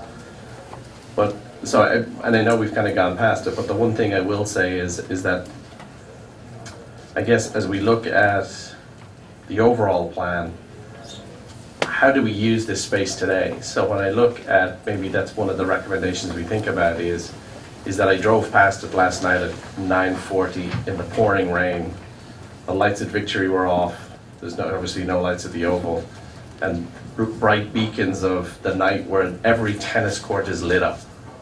And it seems to me like there needs to be a better sense of how we use them. Right? If we're not going to make any changes to them, we got to make changes to how we use it, and the notion that those lights are on in the rain pouring just doesn't make any sense to me. And it feels to me like if that's a recommendation 2.0, is how are we doing this, right? Why does it make sense that they're on? There's nobody on them. So we're going to talk about the lights as a separate discussion. But I guess it's more the tennis courts, right? Because the tennis courts are what's being lit, right? I think it's more a matter because they're the only lights that are on, right? And if it's raining. Well, we'll have a very, I promise you we'll have a long discussion about lights when we get to that, Tony and then Elodie. Okay, so just the proposed is to leave the 5 tennis courts as they are and to move the basketball court back a little bit. And it would seem that we've kind of gone around it, but there is not a lot of change. I would suggest, I would agree with Mark that that's what we need to do, is to leave it as it is and move the basketball court back a teeny bit and open up some of that space. Away from the house. No, it goes the other way. It goes closer to the houses and you open it up for, as this design is, you open it up for some picnic tables and other things. You need to be looking at the existing. So right now, this is the existing. Right. And the proposed plan is to actually shorten that up because these bolts just shorten up. Yeah, it's the end, The same place. It's the back side is the same as it is in this. You're just shortening. Our plan was reducing the Yeah. distance. The distance was based on the distance for the tennis courts, so we just This is reduced okay. extra space on the. And I don't think we need to belabor this too much, is what I'm suggesting. And I would think that there is an understanding that we need the 5 courts because of the high school competition. So I would just move forward with this suggestion and make a motion that we leave the 5 courts as they are and shorten up the basketball court. okay, and I just had, Elodie had. Okay, I just want to give a little information with regard to the 12 courts in this Middlesex League. 3 of the schools have 4 courts, 3 of the schools have 5 courts, 3 of the schools have 6 courts, 1 school has 8, and 2 schools have 10. So the 5 is not the standard, just for that. I'm not arguing about the 5, but I'm just saying 5 is not the standard. And 2, I believe that there are different sizes of basketball courts, and this particular court is oversized when we went out and measured it, so it could be made a little smaller in that it could be narrowed and, how do you say, well, made smaller overall so that maybe it could be pulled back a bit from the abutters over there. So that's a suggestion that maybe we can talk about. Okay. Mike, did you have any comments? No, I'm just going to advocate for the 5 tennis courts. I think bringing kids in on a timely basis, having them play their contests and leave, and opening up therefore to the general public afterwards is the way to go. Right? Because compared to what other schools have, I know, I'll use Melrose as an example. They have 4 tennis courts at one end, but then they have to go, they have to send some of their kids over probably about a quarter of a mile to another court to play, and then you run into supervision issues and things like that. So I'm going to recommend that the 5 courts stay. Okay. Well, I'm fine with that, Mike, especially if we get pickleball. Okay, so I'm going to ask For public comments, who's gonna, I think Dick had his hand up first, and then Billy. Dick O'Connor, 81 Channing Road. I would point out that we've always had 5 courts there, 5 tennis courts there since the 1930s. I think to take one away would be ludicrous. And I had no idea that anyone thought the basketball court was threatened. I would underline the fact that that's one of the most used areas, in the complex. And and a lot of the time you get games going on either side of that. Right. Okay, thank you. Bill Oates. Bill Oates, Standish, 166 Standish. I would agree with leaving it like it is, but one of the things we seem to be doing here is we're making all these trade-offs because of this limited space. Shot put, high jump, pole vault, whatever it might be. And, the 5 tennis courts have been there for a long time, but, we're reading in the local paper that we're being called to be asked about ideas for Arsenal Park. And, as we think about the other parks that we have, and think about the 5-court or 6-court or 7 or 8 courts, whatever the high school actually would need to run their contests efficiently for the kids, do we think about that, right? Because if you did and thought that that might be a direction for tennis courts and for the high school tennis team, you would free up a lot of choices here that you're making. You're taking grass away to do pole vault. You're doing a lot of those things. Shouldn't we at least be considering whether there are secondary options that might not be in the remit of the group for this project, but is right in front of us based on an article in the tab this week? Okay, Tom and then Steve. Just a couple of things. The basketball court at Victory Field, it was at one time back in the corner. It was moved mainly because the access to the park disappeared on Sydney Street. The area was quite isolated, so more often a kid would be down shooting baskets by himself in a very isolated portion of the park. That was why the logic of moving the basketball court to where it is now, much more visible. At least with tennis, you usually have 2 people playing, so it's a little bit safer. The basketball court, I've seen numerous times, it's 3-on-3, 4-on-4 on one end, 3-on-3, 4-on-4 on the other end, a different age group. So that cutting back to one basket, I think would be a very bad move. The low playground, be interesting. Go up there sometime, notice the 2 baskets up there. All right? It's not a regular court. It's in the schoolyard.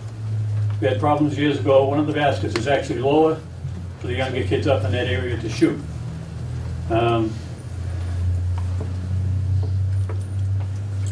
And as I said, the court is used, wiffle ball, kickball, many other activities besides basketball. So think again, and actually the court isn't oversized. A regular high school court is 50 by 84. I believe that's what that court is. I could be wrong. I don't think so. And also, just for a point of reference, if I think back, way back when there were clay courts at Victory Field, I believe there were only 4. Okay, Steve? Well, so I have a deep personal interest in the basketball court. It's one basket is 10 yards from my bedroom window. There was no basketball court there when I moved in. I don't use my terrace much anymore because the noise of a basketball court is much more than the noise of a tennis court. So when they were building this, Tom Sullivan said to me, well, we'll make it as far from your property line as possible. As far as possible turned out to be on my property line. So I understand it is very popular, as I well know, and I don't entertain any illusion that you all are going to make it disappear. But anything you can do to move that away from my line would be really appreciated, with 2 caveats. I'm not willing to move it to a neighbor. I like my neighbors. I wouldn't do that to them. And 2, given a choice, better the basketball court than a parking lot. So That's all I have to say, but if there's room to move it back, that would really be nice. Even just, 15 feet of area where we could put something, some trees or whatever would be helpful. Okay. Ann had it, and then Will. Well, just to carry, I live right next door to So just, Steve. because it's being recorded, just say your name for I'm the sorry, camera. Ann Cox, Marion Road.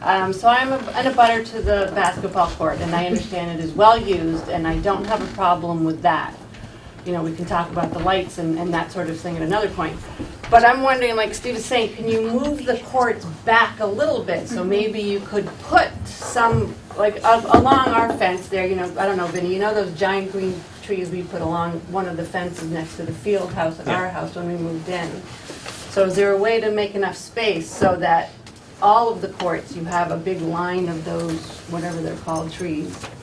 So that's just a natural barrier. It does help. And that might help the abutters. Okay, Will? Will Twombly, 75 Marion Road, and I'd just like to speak in support of what Steve and Ann said. I think there's a creative opportunity here to take a little pressure off the neighborhood.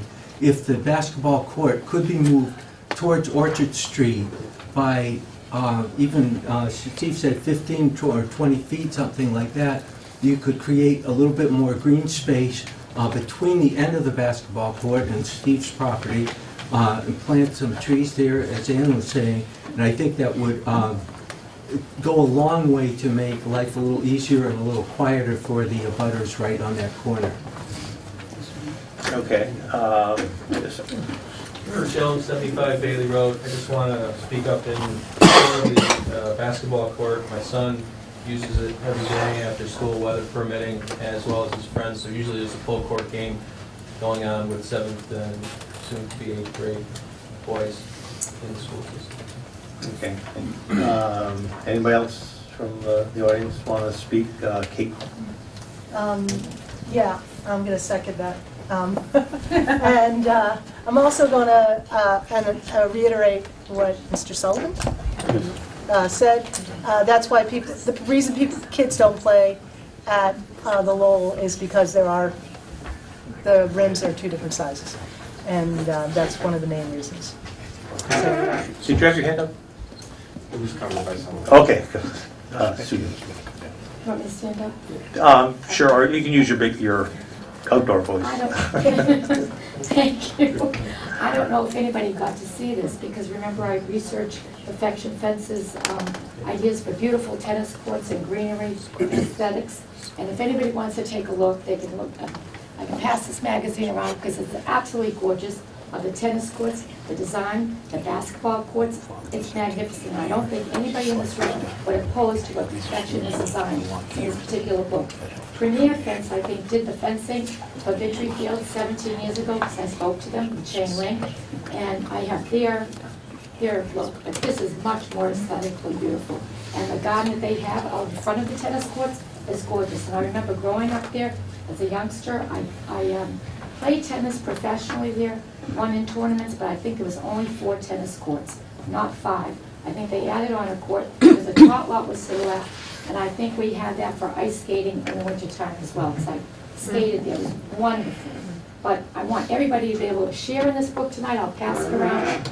I don't know if any, you didn't probably get a chance to. I did send it around to the whole committee, so. The committee is one thing, but the people of the community should see this. It's beautiful.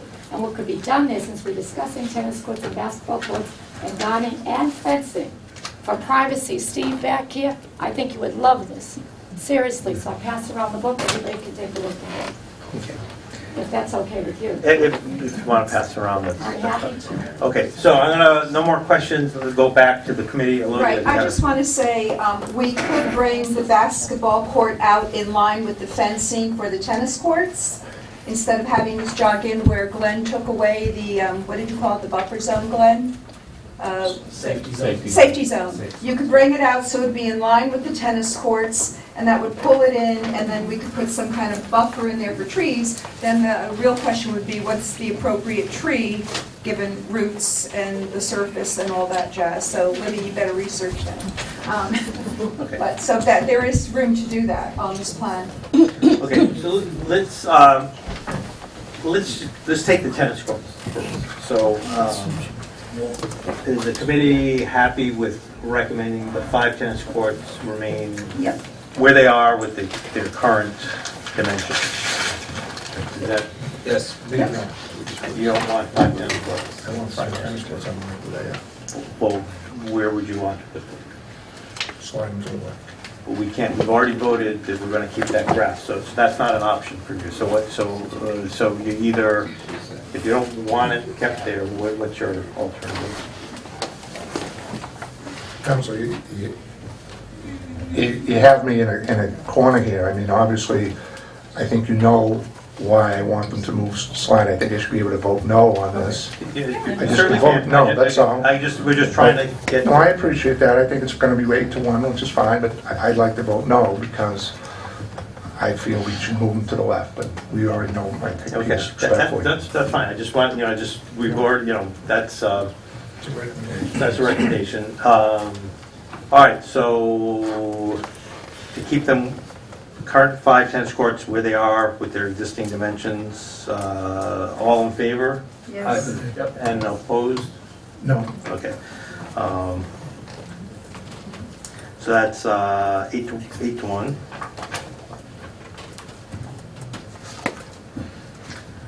Okay, so now let's talk about the basketball court. So the basketball court, I think, well, we're in agreement that we keep it in its current location. That's number one. What about the size and orientation? There's been some talk about moving it, so thoughts about that? Do we want to take a vote to keep the basketball court in its current location? No. No, okay, we don't want, you don't want to do that, or you don't want to take the vote? Okay, don't take the vote. Okay, so Tony. I just want to, I think we've heard from enough people that, and if it's not, it doesn't seem to be a major problem to move the basketball court up to towards Orchard Street so that it's in line with the tennis courts, and give whatever space was made there is now made on the backside of the court, of the basketball court. And so I would make a motion that we keep the basketball court, don't get rid of it, we keep it, keep the same size that it is, but we move it so that it is in line with the front side of the tennis courts, and opens up some space in the back, and we can talk about what goes there, but it opens up that space, and maybe when we come to the landscaping discussion, we can talk about what should be put there. So that's just, so the basketball court is currently here. The proposed plan was to shorten the basketball court by removing the safety zones that were shown for the tennis court. What that would basically do is keep it in the same location, but just slide it forward so that it looks about approximately 10 feet would be along the southern property. So, One minor question. When you walk in from Marion Street on the right, by the basketball court, there's a decayed, worn-out ramp. What's the function of that? Is that something that needs to, do you know what that is? Glenn, you familiar with? Yeah, well, I think it's down towards where the gate is. Correct. I don't know what It's a that was. service gate. DPW goes in there. You mean the gate is currently there, the double So gate? is there no use, is there a use for it, or is there no use? DPW access. For what use? What's the They purpose? go in, they'll bring in for cleaning, they'll bring in for pruning of the trees. All right, but it could be in another location. Sure. Okay, all right. Thank you. Peter. I just want to mention something that we did take away 3.5 years ago, but if you look closely, if you look closely, there was a design for a hockey court there, but, we did take that out, but you see there's some boards there. It's probably not clear that we did have some discussion, so I would obviously withdraw that. I have no problem with, as Council Plum said, move it back even where it was to create some buffer. But obviously, respectfully, I'd like to take a vote so I could go on record of, what I voted. And that'd be appreciated. Thank you. Okay. I'll second. Okay. So any other, everybody else wants to weigh in on that? Steve? I don't have a problem with that, and I certainly understand the interest of the direct abutters of having the basketball court moved as far as possible from their backyard. But I do think it's important to at least note that in doing that, we're benefiting those butters at the expense of the open space closer to the field, which everyone would benefit from and that would take advantage of. So, not saying that we shouldn't do that. I certainly understand having basketballs outside your windows is probably not too enjoyable, but I think it's important that, well, we had a lot of the other conversations about, a little bit of square footage here and there of grass and how important that is to maintain the aesthetic of Victory Field, that in this case we're losing or giving up an opportunity to create more open space that's the benefit for the whole park, as opposed to the direct abutters. So again, I'll vote for that, but I just want to note that. We're adding trees or some kind of green space in the back there, Steve, so I'm not quite sure, because when Glenn did this concept plan, this was all going to be some kind of permeable paving. The old plan right now, this is whatever the material is of the basketball court, so just by bringing it in line and adding trees in there, it's a swap of where that green space is. Essentially, to me, it's an even swap. Ann? I agree completely with what Steve said, and I agree with what Elodie is saying, it's a swap. But the feel, and I'm not saying I'm against it either, but it should be brought to everyone's attention that that particular choice is to benefit a particular group of people as opposed to the entire community. And we're only talking about probably 10 feet. But, and again, I'm not against it. I think if it makes people happy and you want to put trees there and it's a buffer zone, that's fine. And to Elodia's point, yes, where it's green space, but it's not the same type of space that people might be using unless they're just, I don't know, running around the trees or something like that. But, so it's a little bit different in that way. And it is specifically to address the concerns of a minority as opposed to the majority. And again, not saying I disagree with it, but that's exactly what I was thinking. Okay, Kelly? I think one of the things that's worth noting is that we're talking about, there's a level of intensity. If you live next to this and you have this constant banging of a basketball off the backboard where kids are exuberant and shout, I think the intensity and how much it impacts the people, maybe it's a minority, but I think that's an important element versus some sort of relative passivity of people who have a slightly more room to amble about. So I guess I would stay with the folks and the intensity of the intrusion in their homes, which I think is important. And again, I think it should be stressed that where it is possible, we're not giving up too much. We want to be good neighbors. That's one of the functions I think that we're trying to do here, to be compatible with all of the athletic needs, plus if it's easy and it doesn't cause too much distress, that we just be good neighbors, good manners, just simply that. I agree with that also. And I think the irony here is that with regard specifically to the basketball court, it's not part of an athletic complex. That is the recreation part of it. That is open for everyone. So it's kind of in that gray zone. And I agree that I don't live behind the basketball court. We all have other issues, whether it's the lawn mowers or the top lot or the dog walkers or field hockey. I mean, anyone who abuts has some sort of issue. And I think, from just speaking for myself overall, we're really talking about 3-4 months of the year that's going on hardcore. When the kids are out of school for basketball, or when the spring sports are in session. Basketball's all year. Backwards, it's all year. I find it hard to believe that you might have a few kids out there in January playing basketball, but regardless. Mark. Yeah, I think we're in violent agreement, most of us, with the, I think it would be tricky.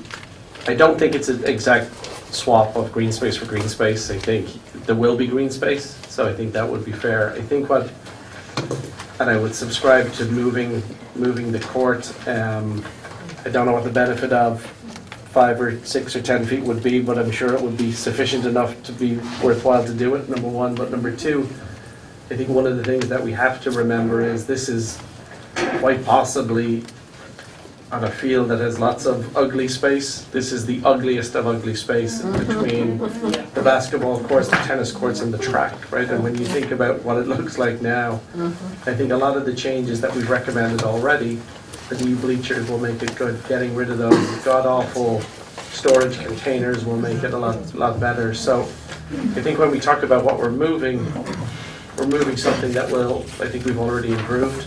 I think if you kind of look at what it is, and I think, where possible, it would be good to do. I do have a little concern, I guess, when I look at, like when we talk about fencing, we're shoehorning it into somewhere that's pretty tight on the fence side of things, right? I don't know if there's another option on the fences, but you don't have the ball running off the basketball court, but the aesthetics of the fencing is usually, I get it's just massive, right? I think what's the fence there? It's probably 12 feet.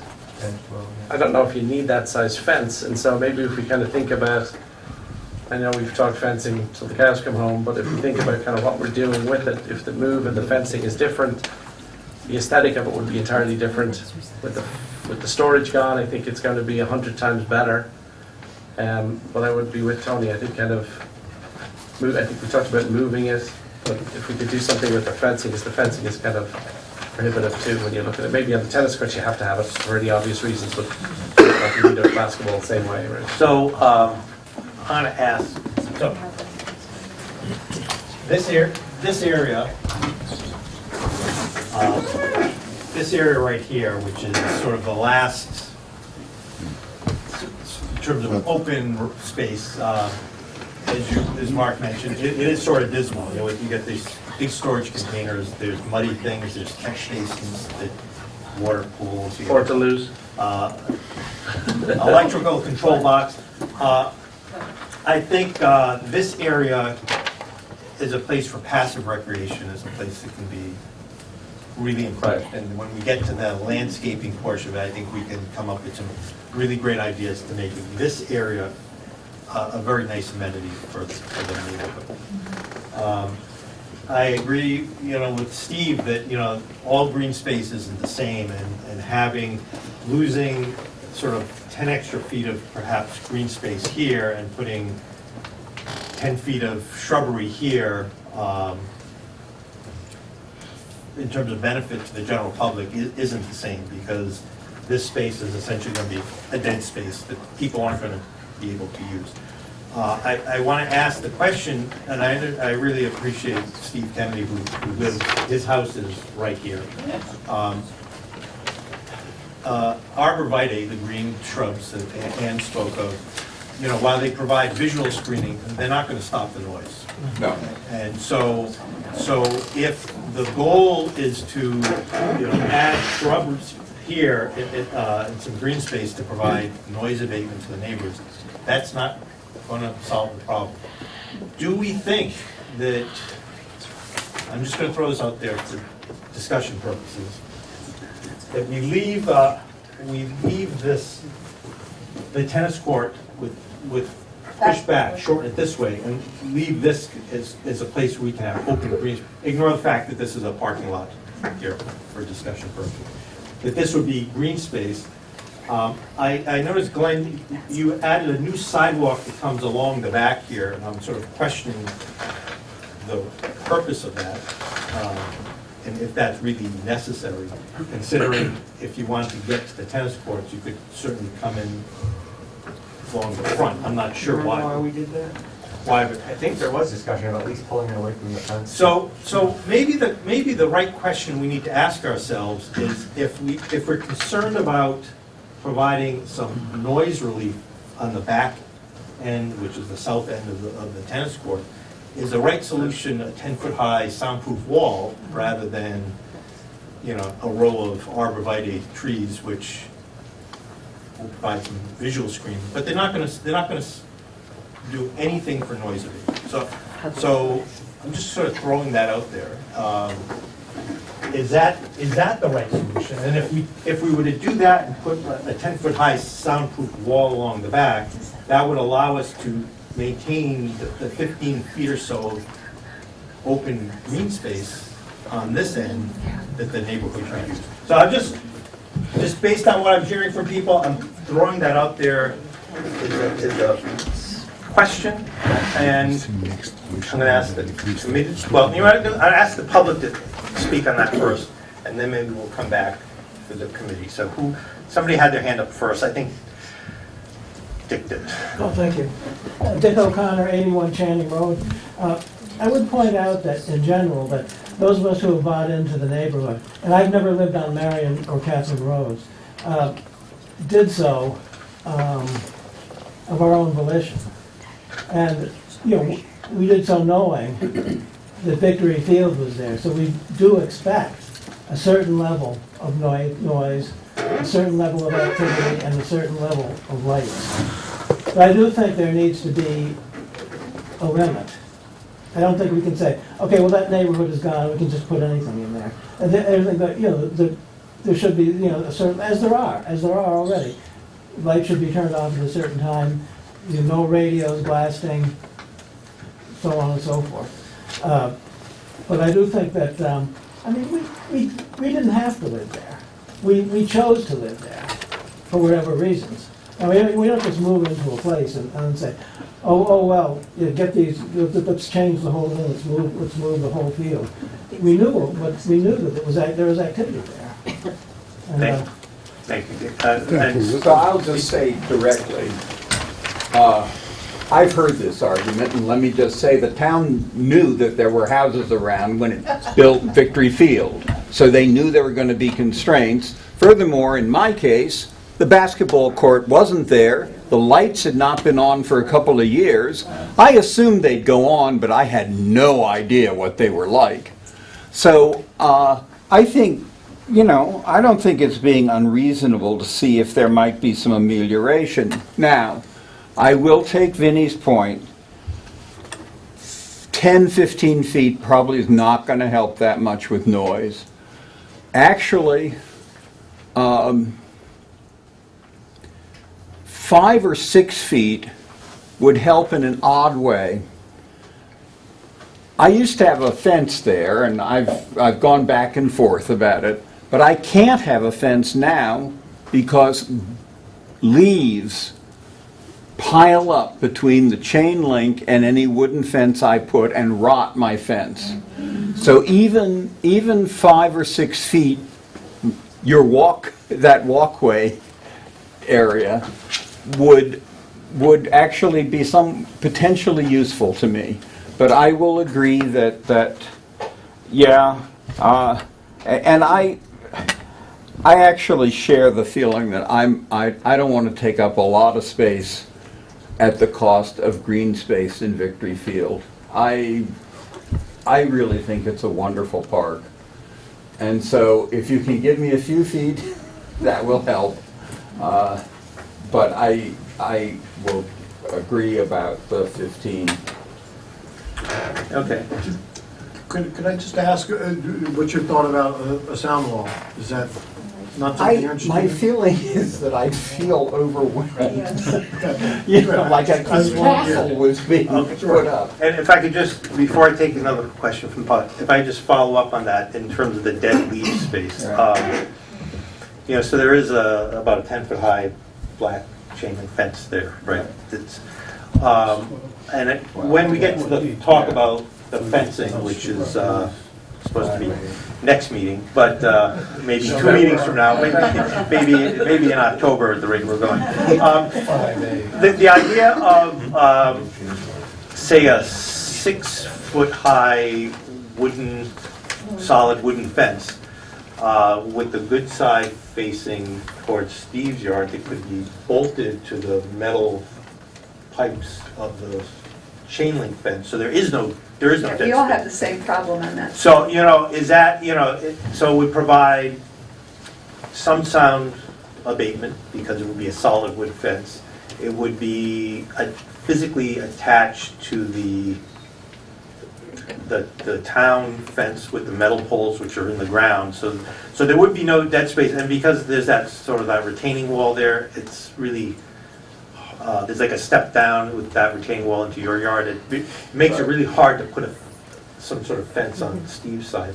So, I guess I'm just, the idea that would be a better solution to provide some noise mitigation to the neighbors rather than just moving out 10 feet with a arborvitae. With DPW and see if we can work. Well, I haven't just redone my yard. I need to talk to. I know you did the fence all the way up to the side and Right, just put anything I along need the to back. see what it does in light, but I would be happy to work with DPW. So, and the good thing figuring is, that out. we as a committee could make the recommendation of specifically what to put there, and that the council will take that under consideration. So let's leave that when we get to the fence discussion, but I just want to throw that out there. Who else had a question about the fence? I think Tom, and then Susan, and then Libby. Just on the basketball court, the court either move it or shrink it lengthwise is an option. I heard mention cutting into the buffer zone between courts. I don't think is a wise choice, because you got an active basketball court and a fence. Balls go that way, kids chase them. So you want a safety zone on the sides of the court. You have plenty of room for safety zones and moving the court end to end. Right. Okay. Susan, and then Libby. Thank you. Someone mentioned the side between courts. Just a quick question. Yes. With the tennis courts, could one of them ever be interchanged so that we could, I'm sure there's girls volleyball, I'm sure at the high school they play that. Could they ever make a netting to interchange one of the tennis courts to make girls or boys volleyball? Because I used to play that, and I'm sure that, I don't know how many play it at the high schools. And that's one thing. And then Premier Fence does make a noise barrier fence that's completely different than what you're talking about, Vinnie, and if you want, I'll pass this brochure up to you so you can take a look. It's not a big sound wall like you see on a highway. It's really for noise barrier like a fence is. It's designed diagonally instead of up and down. And I was thinking, I know we're not talking about fencing, but I prefer black over silver, because it disappears. So, Thank you. I'll Yeah, pass this up. or maybe show it to Steve. Okay. And see what his thoughts are. Libby. So, on the subject of trees, I love the idea when people were talking about moving the court forward towards Orchard Street and putting some trees back there, because the more canopy we have around there, the better off we are. If we're talking about putting, increasing the green space on the orchard side, or at least maintaining the green space on the orchard side, as long as we can maybe get some trees in there, or we're talking about making it passive space. I also wanted to mention about arborvitae. Arborvitae is actually a fairly short-lived tree. And so I think anything that goes in there, we should think about something that's going to be there for the long term and will continue to get bigger and provide more and more environmental services as it gets bigger. So that's my 2 cents on the subject of trees. Okay, thank you. Glenn, did you want? I just wanted to, it looks like there is some leaning towards moving this towards Orchard, and one good use of a 10 to 12 by 60 foot space would be a rain garden. We are lacking space to put something like a rain garden on this site, and you can't do it in the middle because there's too many people coming. So if you're going to move it, I would say behind there would be kind of a good idea. We might be looking for some space like that when we have the stormwater discussion. Cool idea. Back behind there wouldn't, you wouldn't have people trying. You're not going to be able to get a rain garden to survive anywhere else on that site. Back behind there, where no one's going to be going, that might be Vinny, I don't know that everybody knows what a rain garden is. Okay, maybe, but, Future discussion, I would just Yeah, say that it- there's an option for something back there if we did move forward. okay, Kate? Thank you. Kate Coyne, Worcester Street, Watertown. I just want to make sure that I got this right. So you guys are proposing a shortening, like, is this a 84 by 50, I think, on the newish design? Yes. So you're using the newish design on the old space, right? Yeah. Correct? Okay, I just wanted to clarify that. And I just want to reiterate the buffer zones, though. You need at least 4 feet after the hoop, or else you're going to be flat, smacking into the fence, I'd say. The other thing is, in all fairness, I was taught to go in at 9:30 because I was dragged in at 9:30 playing basketball in front of my house because the neighbors, I didn't want, my mom's like, you're going to keep the neighbors. And so I do the same thing with my daughter also. Actually, I have to drag myself back in at 9:30 also because it's really loud. I agree with you. I love the sport, but if you have your windows open, you can hear it. Oh, you got Will. Let's get Will. Will Twombly, Marion Road. I just wanted to say I really like Glenn's idea of the rain garden, and I know a number of you have commented earlier that moving the basketball court towards Orchard Street would really only benefit a few abutters, but actually I think that if it was cleverly landscaped in the manner that Glenn is suggesting, or in some other way, it would really be a benefit to everyone because it would be a beautiful little area. And what you would take in order to move the basketball court towards Orchard Street is really not green space, it's more mud space. And, because if any of you go there, you'll see that that area is so heavily used that really nothing substantive is growing there. And it's really pretty ugly. And I'm thinking that if it was re-landscaped, in order to make it durable, you'd almost have to put in pavers or some other non-green surface, because if you put in any kind of grass or plants, I think it would get trampled just because of the heavy volume of traffic, of people coming in and out of the court. So I think that doing a rain garden or something of that idea would really be a nice aesthetic enhancement that everybody could enjoy. Okay. Okay, some more questions, public, so Tony. I would like to remake the motion I made a while ago, that we move the basketball court up to the tennis courts. We leave the discussion of what goes behind the tennis court, the basketball court up. We leave the discussion of what goes between the houses and the basketball court to our discussion of landscaping. So that's the proposal, to move the basketball court, even with the tennis courts, and leave the discussion of what should go behind it, rain garden, trees, whatever, to our discussion of landscape. Okay. I need a second. Okay, motion second. So, any discussion on the committee? Mark? I still want to go back, and I think to Kate's point about basketball. I'm not a basketball player. Kids play basketball. Putting the fence so close to the court reminds me of the wall around an ice rink, right? And the wall around the ice rink kind of dictates where it stops and where it starts, right?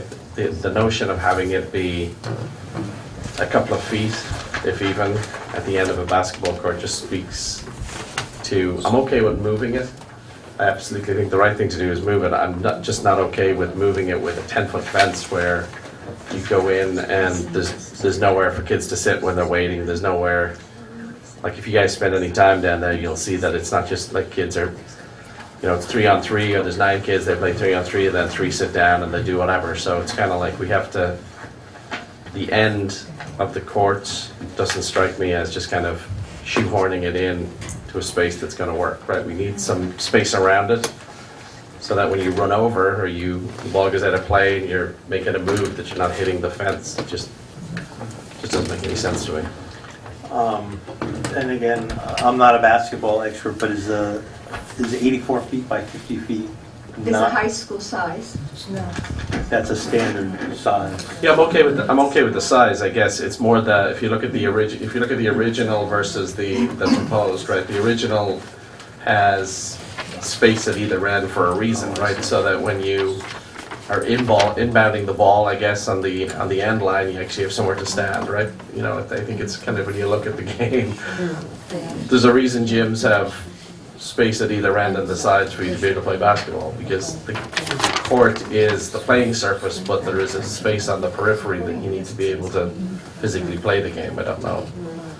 I think it kind of makes sense, right? I think that's just the way of the world here. So I would just suggest to Glenn, you know, when we move it, we do it with the appropriate buffer zones around the court, whatever the standard is. I'll accept that as a primary motion. Okay, any other discussion? So, all in favor? Yeah. Any opposed? Nay, Okay, because you know why? I want to move it to the left. okay. I don't want to be confused. I like what they're talking about this way, but I want it to go left. Thank you. Okay, so that takes care of the two courts. Are we ready to go back and talk about the tennis storage at this point?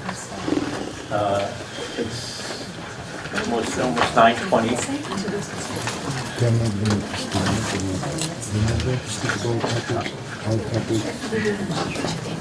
And we also, so two things. There's the tennis storage and also the location. If you remember from last meeting, the tennis bleachers. Okay, Vinny, but excuse me, somebody was just asking again in the audience about the pickleball issue, so I don't know where that fits in this, Peter. I think pickleball is a great idea. You could go two ways, Lodi. You could do permanent lines, and I don't know, or they have lines that you bring in. So I'm truly in favor of pickleball. I'm not necessarily meaning you have to do the permanent lines. We could look into that. Or a lot of times it is bring in the lines tentatively and use it. They also did some color coding of courts, so Yep. there's something that... I think it's a great idea. We could be flexible on that. So the pickleball striping. What is our recommendation, Glenn? Other than visually, have more lines, more play see more lines. So I guess, and maybe to tennis people who are here, having the courts striped, and we got some material at the last meeting back on July 10th about striping, ways to stripe a tennis court both ways, because essentially it takes up the inside of the court. Is that something that we would permanently stripe, and there's some recommendations on permanently striping it both ways, maybe with an alternative color? Does that affect the tennis play at all, if the tennis is striped in white and this other thing is striped in pale blue? I thought we... Yes, go ahead. I thought that when I was reading the literature, I thought that the use of the pickle stripes disqualified the tennis courts for use by competitively. I'd have to defer, my tennis coach is right here, have to defer to him. Experience-wise, have you seen pickleball on? I've seen it adjacent to a tennis court. I've never seen the line superimposed on the tennis court. High school kids have enough trouble calling the lines in the tennis match when it's just tennis lines, by adding other lines. And I'm not sure in the league whether you could do that. I'm not sure it would be a legal court to play on. Well, it is. Well, I think, for professional tennis, it's not, but I'm not sure that, I guess, high school is. And that's a question, who knows the answer to that question? And council, like I said, when we looked in the pickleball, a lot of them have temporary lines. Even the leagues that have temporary lines, they'll come in on a Wednesday, they'll put the lines down. I'm not in favor. I think it takes away the competitive edge. Putting permanent lines, it makes it kind of dicey and too many lines in the court. You could play pickleball for what we're not going to be having a professional pickleball league, but we can have a pickleball night like we do at a tennis night, and I think tentative lines, temporary lines would be beneficial and easy to do. And the temporary lines would be done, how would the temporary lines? I would have to do a little research. I did talk to a couple of recreation directors. They said it's relatively easy, but you just bring it in and put it down, and the netting's a little different. So I could do some additional research, but that's something that we could do at a later time. I'm just not in favor of putting some additional lines there, because I think it does impact the competitive situation. And like, not that I played a lot of tennis either, Dan, but I think having more lines, trying to call lines, make it a little more difficult. In one of these articles, they just talk about using a different, lighter shade of the same surface color, so it blends in. If it's green, then you do a lighter shade of green, or if it's blue, it's a little bit lighter shade of blue, so you're not getting all those white lines distracting your eyes. So I don't know if that would make a difference, Dan, but I know that several towns are doing this now. Mike? Yeah, I'd recommend going temporary lines. Our season is a short season, so if something could be brought on to even 2 or 3 of the courts for pickleball, converting them over after our tennis season in a temporary way, and change the netting, whatever you need to do. That way it's not impacting our players in a competitive high school situation, and hopefully addressing the needs of everyone the other months of the year. So, Tony? No, I would agree, and it's not just the athletes who use those tennis courts. It's clearly that everybody else uses the tennis courts too. So I think a temporary line, so that there could be some of them, not all 5 of them, need to be relined. But I would agree that they should be temporary, and that maybe they would do two of them after the season and see how it works. Maybe to attract people to play the game when they know that it's there. So, so is our recommendation of this committee that lining for pickleball would be done with temporary lines? Yes. So is that a consensus? Yes. Okay. People that want this are Okay. busy yakking and not paying attention. Okay, let's, I'm just, so, okay, so who in the public wants to be? I know it's Susan. I'm not sure everybody knows what it is. I was jacking because I was explaining it to the woman sitting next to me. I have a picture. I just looked it up. I'd love to hear more about it. So it's sort of like played on the tennis court. Be played inside the inner lines. And we passed the material around to the committee last meeting to look at it.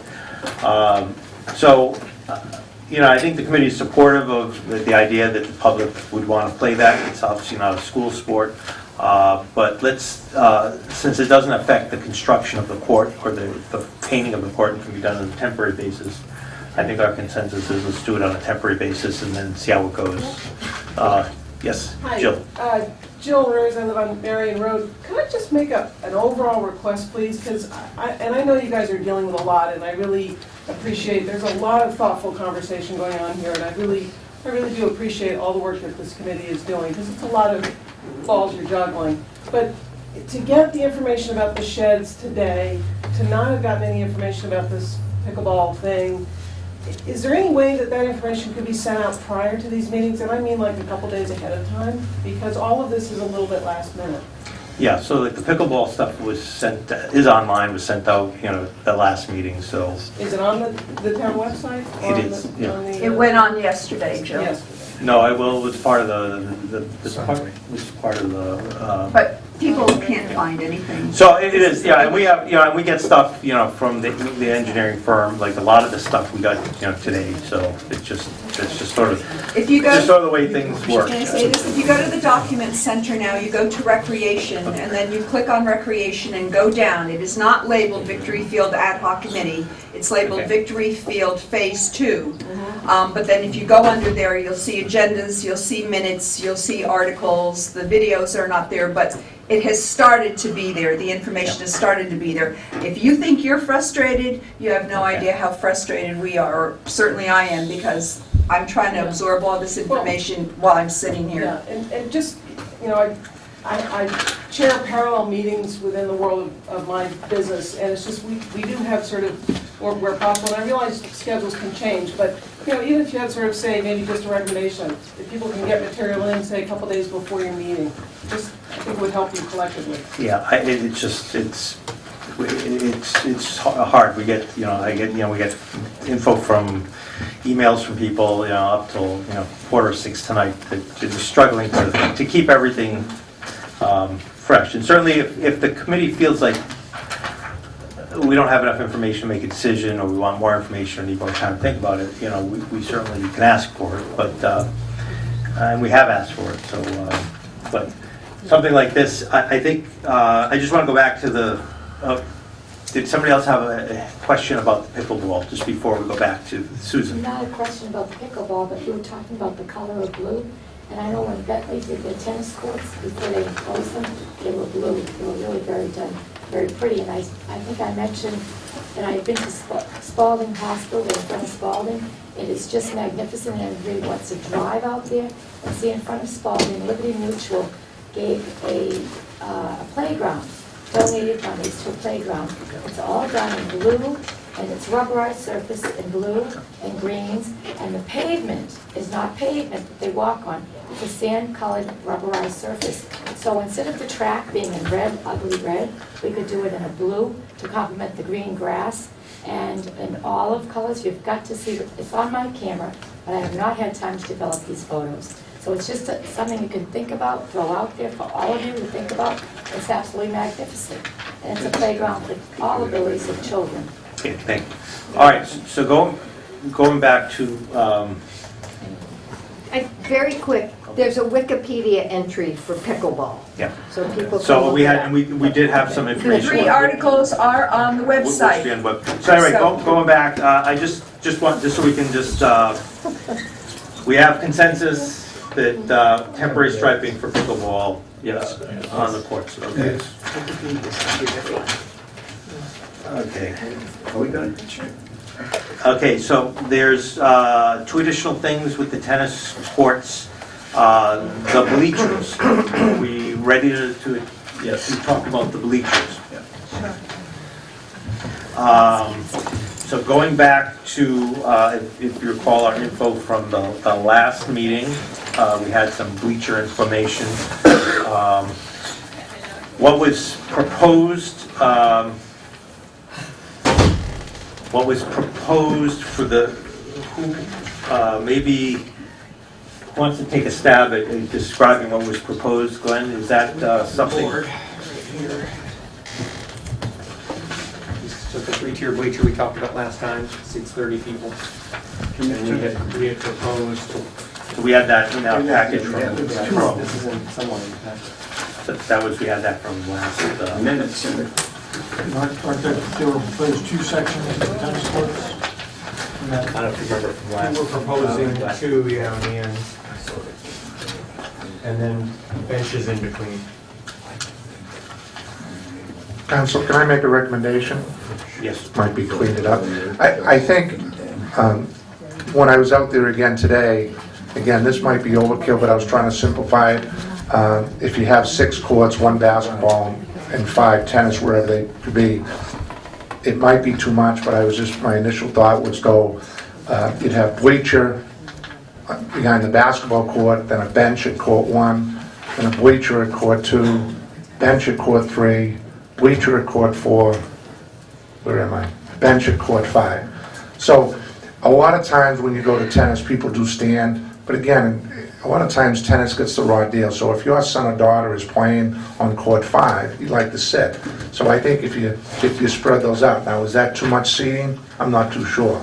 But it'd be 6 courts, to be 3 benches and 3 bleachers, and the bleachers would be kind of low tier, just an option.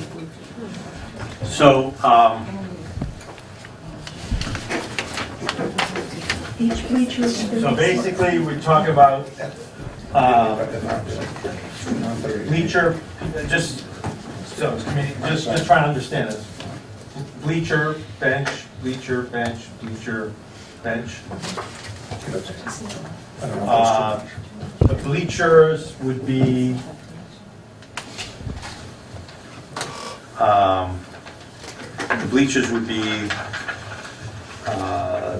the 30-person The ones we talked about. bleachers from, that we talked about last meeting. And a bench would just be a fixed park bench. And again, council, I don't think, I mean, you couldn't certainly get 30 of me on that bench, no, that bleacher. I mean, you know. So that's an intriguing concept. Mike? Yeah, I'd speak to that. I agree with Peter on this. I think it provides, we were at our last meeting, I think, talked about 2 sets of benches coming in for athletically, for one for each team, so they had a place to put their stuff when they were there. But I think this would give a set of bleachers at the basketball court, which I think would be useful. And then alternating benches in between would allow parents who are at tennis matches to be able to sit to watch their son or daughter play. And I think that fits in pretty well with the park as well. Mark? I think I'm probably going the other way. I think most sporting events that I go to, I bring a chair, depending on where I am, right? I think if we look at bleachers and we look at kind of the 2 bleachers, I think, given the short season that we have and kind of permanent benches there, I guess having teenagers at home, the idea of having bleachers, after hours and whatever, would be an attraction to people just hanging out there, right? And I'm okay with people doing that if it's to watch tennis, but the idea is that we're kind of trying to figure out, how do we accommodate, right? So it strikes me as we go back to the green space conversation. These are on the grass, right? These bleachers and benches, right? And so, if I'm sitting on a bench, one of those bleachers, which I have sat on many times, and it's located between, equidistant between the 5, max difference between me and my kid is probably going to be a tennis court or 2, right? I think as you kind of look at it, and I think just to look at that space, like if we're going to do anything, the optics of there has got to be, we're going to get rid of the storage, we're going to, depending on where the basketball court ends up, the fences are still going to be 10 feet high, right, or however high they are. My inclination would be to kind of minimize, I don't think that tennis gets a raw deal, but would be to minimize, much the same as we have in the plan there, Glenn. I think we pretty much had 2 benches, one between, admittedly we're losing a court in this one, but you know what I mean, right? We would put them in somewhere. That path is still proposed. Is that path still proposed? To be discussed. Right, so when we think about, the likelihood is that there's going to be some sort of path there too, right? There would be, right? So now you would have a path that would potentially be, what's the regulations of a path, Steve? At least 5 feet. So 5 feet. So you would have a path that would be 5 feet, the length of 5 tennis courts, and now you would have bleacher, bleacher, bleacher, bench, bench. It seems like an awful lot, right? I think what would traditionally would happen would be if that path is going to be there, because I think, you're going to have people walking down. People would bring chairs and they would do whatever, and you can just set up at the end of the tennis court and do whatever. So that would be my thought. I think it seems like it's overkill. And we have 60 bleacher seats for the track. Sorry, I'm just trying to talk about the totals. Okay, yeah, but the bleacher seats for the track are pointing in the wrong Yeah, direction. I know, I'm just trying to figure everything that's there. I'm sorry. So, Tony? Yeah, I think trying to put the bleacher seats for the track and then look at the other ones too. I think that if we had a bleacher near the basketball court and then just did 2 bleachers somehow in between the 5 courts, we don't need the benches. I don't think that's necessary. It's a great point, Tony. We don't have bleachers at the basketball court today, right? So if we're gonna move the basketball court to free up some green space and then put a bleacher in it, yeah, it's kind of like there isn't one there today. Just go with the 2 bleachers in between the 5. So position the 2 bleachers facing the tennis court, the courts, in such a way that they're equally distant from the ends. Right. I just want to ask a question. So in terms of bleachers for the basketball court is primarily pickup games, right? Yeah. So in terms of spectator seating with bleachers, is that something that we need to provide? I'm just asking the question. I understand, the tennis courts, we're actually having matches. Right. We're actually having competitions and people could sit. So maybe it does make sense for the tennis. And certainly now, the teams are dragging them. They drag 2 sections of the bleachers from here up to there so they could use them for tennis. So there is some demand. I mean, if somebody's going to drag 2 sets of bleachers all the way across the field, there's obviously some sort of demand for it. So maybe some. I like the idea of benches. They're more attractive. Because they're more casual and you're much more, it's likely to sit on the bench and read a book as well. Bleachers not very conducive to doing a lot of other just casual recreation, just because of the way they're constructed. So I'm just questioning the need for bleachers at the basketball courts, and if we do, to Tony's point, if we just maybe 2 sets of bleachers at the tennis courts, is that going to be enough? So, one comment, I think I would go back to Peter's recommendation, and the reason I would suggest bleachers at the basketball court is we've minimized the area for the basketball court, so we've taken away a lot of the space around it for kids sitting to wait to take their turn to play or to switch out the teams. And at least my thought was the bleachers at the end of the court was the place for them to do that. So, you guys play, and we're going to sit on the bleacher and watch you, and then when it's our turn, we go in and play. And again, if we're taking away all the space in the court for the kids to sit and do that, then I think it makes sense to have that. I thought we'd actually talked about keeping the buffer in. Well, Yeah. a buffer, but a minimized buffer. it can't be the same if we're going to do the Standard rain price. garden, because we're going to have to reduce that. So I would go back to, I think your point, Counselor, about the benches being a nice place for people who just want to sit. And then the bleachers for, a couple of them for tennis, where now they're dragging them over there, now they won't have to drag them over there. I think that makes sense. Council, and I just put that together to start the discussion. I mean, No, I appreciate it. One of the things is with the bleachers, and thank you, Steve. I don't feel the love all the time, but thank you. It's not so much to watch them play basketball, it was just kind of just waiting for the next piece. The other thing, like if you go to the Arsenal, there's no benches. If you're playing tennis and if it gets busy, the reason I like the benches is the next people on the court thing. Is it overkill? Maybe, a happy medium. I just wanted to, get that out there. So whatever the committee feels is fine with me. Couldn't we have 2 benches at the basketball court that's more conducive for everybody rather than bleachers? Because there's no really organized game, but the 2 nice benches would do it as far as hanging out and having someplace to sit. I still don't know about the basketball courts. I happen to prefer the benches myself. I don't see a lot of people in bleachers when I go to everything, but Can I jump on here? So I agree with Elodia that maybe we don't need the bleachers at the basketball, maybe 2 nice benches, because the way it's set up on the proposed plan is it's more of an open space anyway. Right. And at best, you're gonna have 5 people per team, right? And especially if it's only pickup 3 and 3, I don't think you need more than 2 benches. And then that could be open for residents who just wanna watch or who are just hanging out. And then maybe do the 2 bleachers at the 5 courts with maybe a bench in the middle. And balance it, and then you've got, this, so conceivably, each bleacher could represent home and away. And then you could have just maybe a nice bench in between to balance it out, and then if there's someone walking around the track who says, I wanna go over and sit down and just watch a tennis match or take a breath or whatever, it's open for that.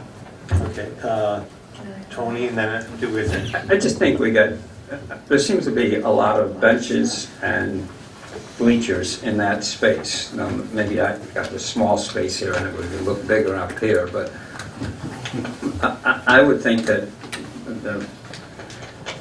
I would go along with Ann, except I would just I would put the 2 benches near the basketball court. People want to use those benches. And I would put 2 bleachers towards the tennis court. Again, one equally distant from the edges. And I don't think you need anything else. So moved. Okay, so let's hear from the public. Yes, sir. Jim Caulfield, 11 Fuller Road. With the new design of pulling the basketball court forward, don't you make the tables that are slated for that multi-use area, the de facto seating area for the basketball courts? We're not certain that there's going to be, we haven't agreed what's going to be there yet, so, you know, if it's, obviously if we're going to put benches, when we get to landscaping, we may not have picnic tables there, so, I mean, we'll have to wait, you know. And I agree with Tony about minimizing, and Steve, about minimizing the amount of bleachers in the little bit of green area that's over there, so it doesn't look so industrial. Okay, who else had a question? Susan. Susan Flint, Bradford Road. On the subject of benches, I would ask you to consider a couple of benches at least that have arms, because for many older people or people that have problems moving from a sitting position to a standing position, having arms is very helpful. And I know a lot of older people use the track for walking. So in thinking about where a bench or 2 with arms would be most useful would be where it would be helpful to walkers. Okay, Kate and then Steve. Kate Boyne, Watertown, Worcester Street.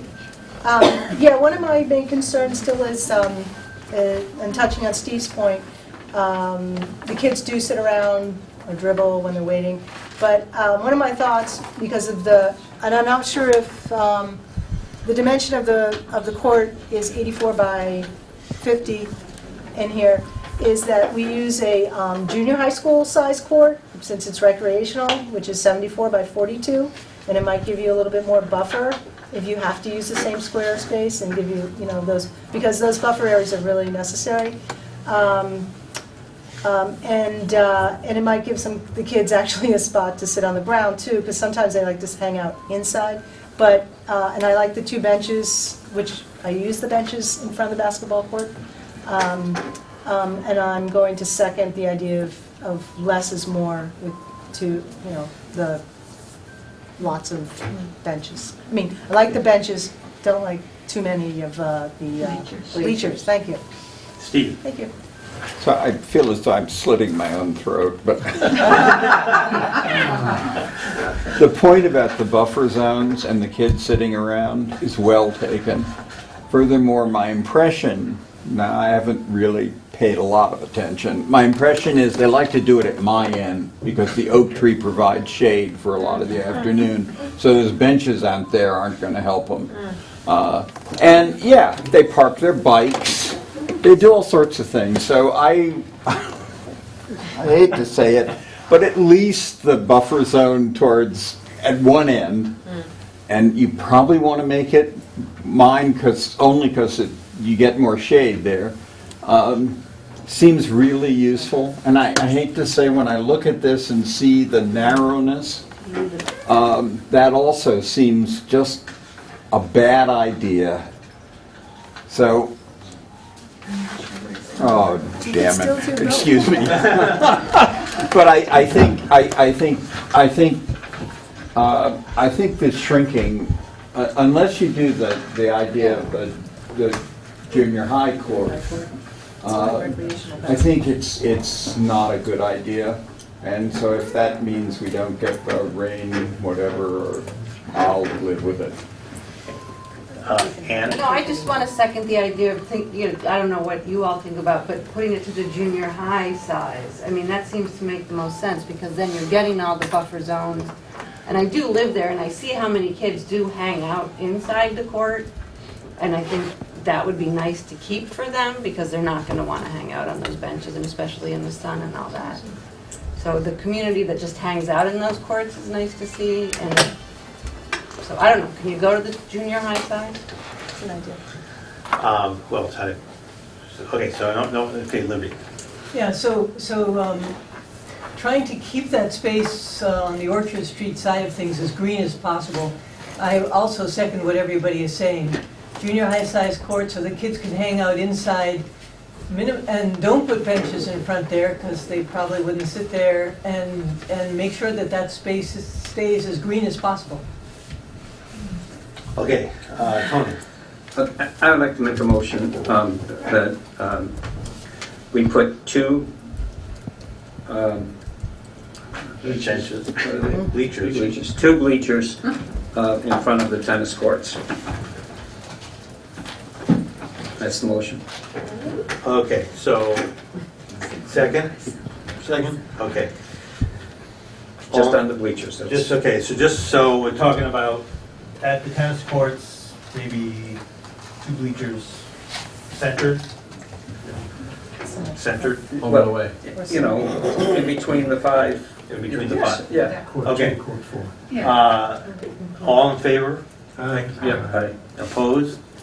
Okay, so that's unanimous. Make another motion. Okay. Go ahead, Tony.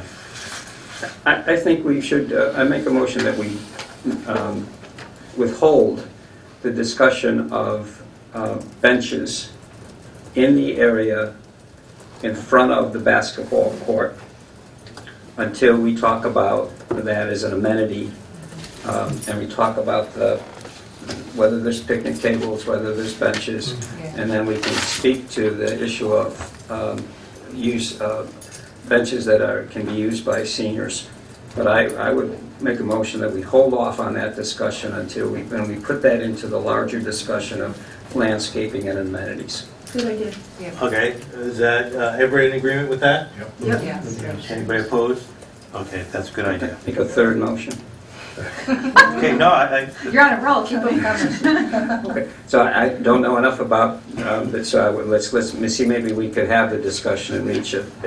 I'd like to open to the discussion of, the motion is to open the discussion of the junior size basketball court, which would allow for maybe a little more room on each end so people don't get hurt, and we still give that space in the back for the potential tree or rain garden. So I'd like to open that motion, open up that discussion.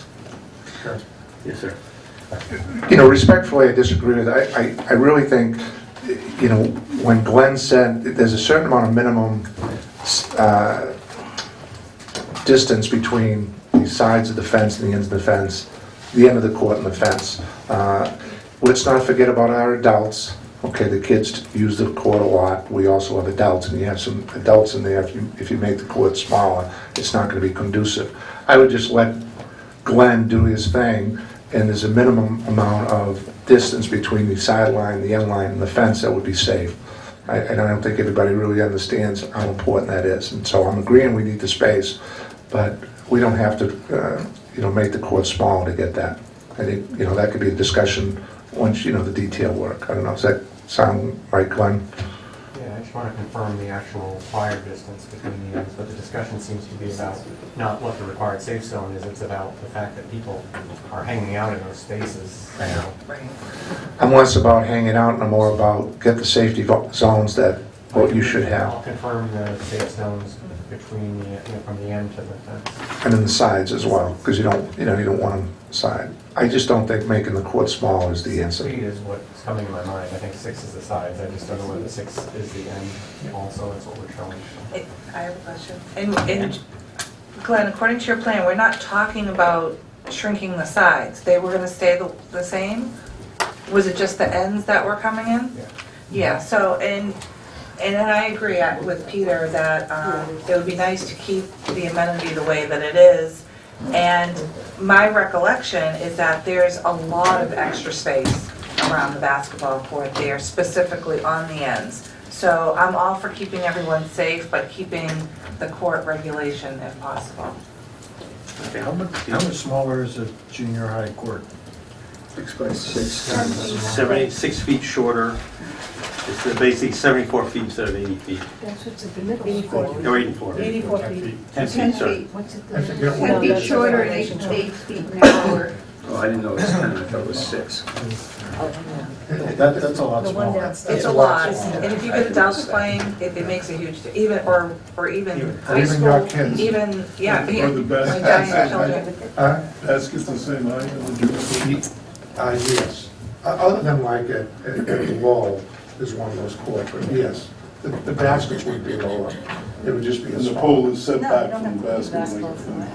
appropriate distance, right? I mean, if you go up to 5. Okay, I'd like to make a motion that we do not change the basketball courts, that we leave them as they are. Glenn does his work, and that we leave it as it is. And that would mean that if people second that and pass that, that we have covered quite a bit tonight in terms of the amount of work we've done. So that's my proposal, that we leave, my motion is that we leave the basketball courts as they are. So, second? I'll second. All in favor? Aye. Any opposed? Okay, that's unanimous. Okay, so the last discussion point with tennis is the tennis storage. And do we know, so we're talking about 80 square feet, which is 8 by 10, say. What area, I'm going to just throw this out as a general question. If you look at this, well, let's look at this plan. Excuse me, didn't we last week talk about having some kind of locker behind this tennis bleachers for storage? Am I incorrect? We had, for kids to keep their backpacks and clothes. Right. So this, Oh, right, I'm this is doing it. equipment. This is- Sorry. So there's a couple, so right now it's in this area, and I think our goal is to open up this area and create a pretty landscape park-like area. So we got rid of one storage container. We're gonna get rid of that lighting control box. We gotta get rid of this. So I would make the proposition that the tennis storage does not belong in this triangle of grass. So the question then becomes, where do we put it? Do we put it down here, so it can be accessed from the tennis courts over here? Sort of out of the way corner? Does that make sense? Do we put it? Could you put it right here? Next to the other, Well, you there, on this side I of the mean, track. block, that would, I think we just block any access here. What about around the other side of the tree over So, like you right know, there? so I guess, so I'm just throwing this out there, for ideas, and this is one idea, is we could stick it we could stick it in this area, we could stick it in this corner, and maybe have it access from the tennis court into this area. That would be one thing. You could certainly, there's a tree here, so, we put it in the middle of the field, but I would think a corner would be a better choice. Is that not where we're shot putting though, no? I thought we'd already... Well, we're shot putting this way, but nobody's gonna throw a shot put that entire No, but I mean distance. along the wall, I think you're pointing Well, at the back end, yeah. If we were to put it, if we were to put storage somewhere back here, it would be out of the way of the shot put. So, does anybody have any other thoughts, Peter? And I'm sorry, Council, I mentioned this before, I think it's, and I know we're not talking about money, but to add it on to that other structure, I don't think Dan needs a lot of room, and I think making a smaller garage for the tennis would be cost-effective and helpful. Yep. You mean to add it to the track storage? To make, Simplify. so I guess the other option is to make the track storage thing here an extra 80 square feet to it, one extra bay. Would that work for the tennis storage? That's two options. A bay like we have on the first baseline. Similar to that, that's bigger for you. Right. Yeah, Separate. but you would be separate. Yeah, It would just be tennis. yeah, that'd be fun. That would make that 560, 560, another 80 square feet. So what do people, okay, Mark? Are they the same, because are they the same season? So what's the season? Yeah, outdoor track and tennis would be the same season in the spring. Yeah. So do we have a third option? No, just a... Well, those are two, I'm just before we take a vote, so we have two potential options. Does anybody from the public want to suggest some ideas? Libby? I'm just saying, there are a couple trees back there where you were talking about putting one of those storage containers. I just want to make sure those trees are preserved. Okay. Thank you. That's really kind of a nice area that people like to go sit in, and I'm hoping that when we get to the amenities, we can put some benches down there. Is there any chance that we could put a low storage area over here? Something, I mean, I like Peter's idea the best if it would work, because it's all in one spot, it's clean, it's simple, and we have one thing to maintain and one thing that's there as an attractive nuisance, if you know what I mean. It's easy to keep an eye on everything. I'm not Ask clear one where question. you want it, where are you suggesting it? Add it to what we already... She wants to add it to this. Oh, okay. So basically, this storage, thing, the precast storage thing, and we would basically have one bay, one door would be for tennis storage, and the remaining one would be for... So if we would add an extra 80 square feet to it, I mean, yes, Tony? It's not often that we have agreement,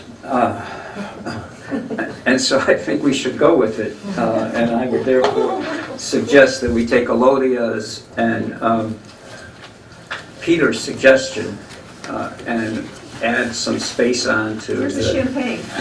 Honest to God. onto the 480 square foot storage space. We now make that another 80 square feet, so it's 560 square feet, and we give that bay to the tennis folks. That's my motion. I'll second it. Okay. Any discussion? I just confirm that it's a separate door for tennis, so we're not, Yeah, could we add with a separate door? With a separate door for tennis. just so we're not interchanging equipment and trying to... I am for it. I just have one question for the tennis coach. Is that convenient? Like, does that work for tennis? Yeah, it would be nice if there was access to the courts from that end of the 5 courts. Yeah. A gate. Mm-hmm. That'd be fine. Okay. All right, so basically, you'd be looking at, you'd want to have a gate here, so you can go in, so. Vinnie? Yes, Sir Jill. Sorry to, I know you're in the midst of a motion, but... No, I'm just trying to write, sorry, that's right, it's, Still, we're sorry. Marion Road. I'm just thinking, I don't know what the height fully is of this storage thing, but I was thinking if you have 8 feet. Okay, if you have the 2 bleachers that you voted on earlier, could you have the storage thing, like bleacher, storage thing, then bleacher? Because then at least it would be right near the tennis courts. It'd be a lot big, it would be. Would it be a lot bigger than the Would be a lot, it bleachers? would be a big. Really dominate? Okay. Yeah. And I just think, again, I'm just, I want, just sort of the general consensus of the committee is, we're trying to keep this area as uncluttered with equipment as possible to sort of maintain a more park-like environment, so getting the boxes out of there is, so all in favor? Aye. Opposed? Excellent, excellent. Make a motion that we adjourn. Before we do, I just want to ask one question, because just the storage unit that we're going to be putting there, do we have any recommendations of color? Do we think, or do we want it to just be a green? Green. What color do we think would be? Okay, I think red. Nobody wants to have red. Green. Just so we can nail this down, and then I think that's the last thing. Council, I think if Glenn goes out and gets examples, at least I'm a visual person, I think that, I mean, at 10 o'clock after a 3-hour meet, it's hard to So visualize. some innocuous color. Okay, so we don't need to. So we have a couple weeks. I'll try to bring some different examples of colors of expression. Okay. Okay. So if you could just bring, yes, bring us some little more specifics about that. Okay, so 10 o'clock, motion to adjourn? So, yes. All in favor? Thank you.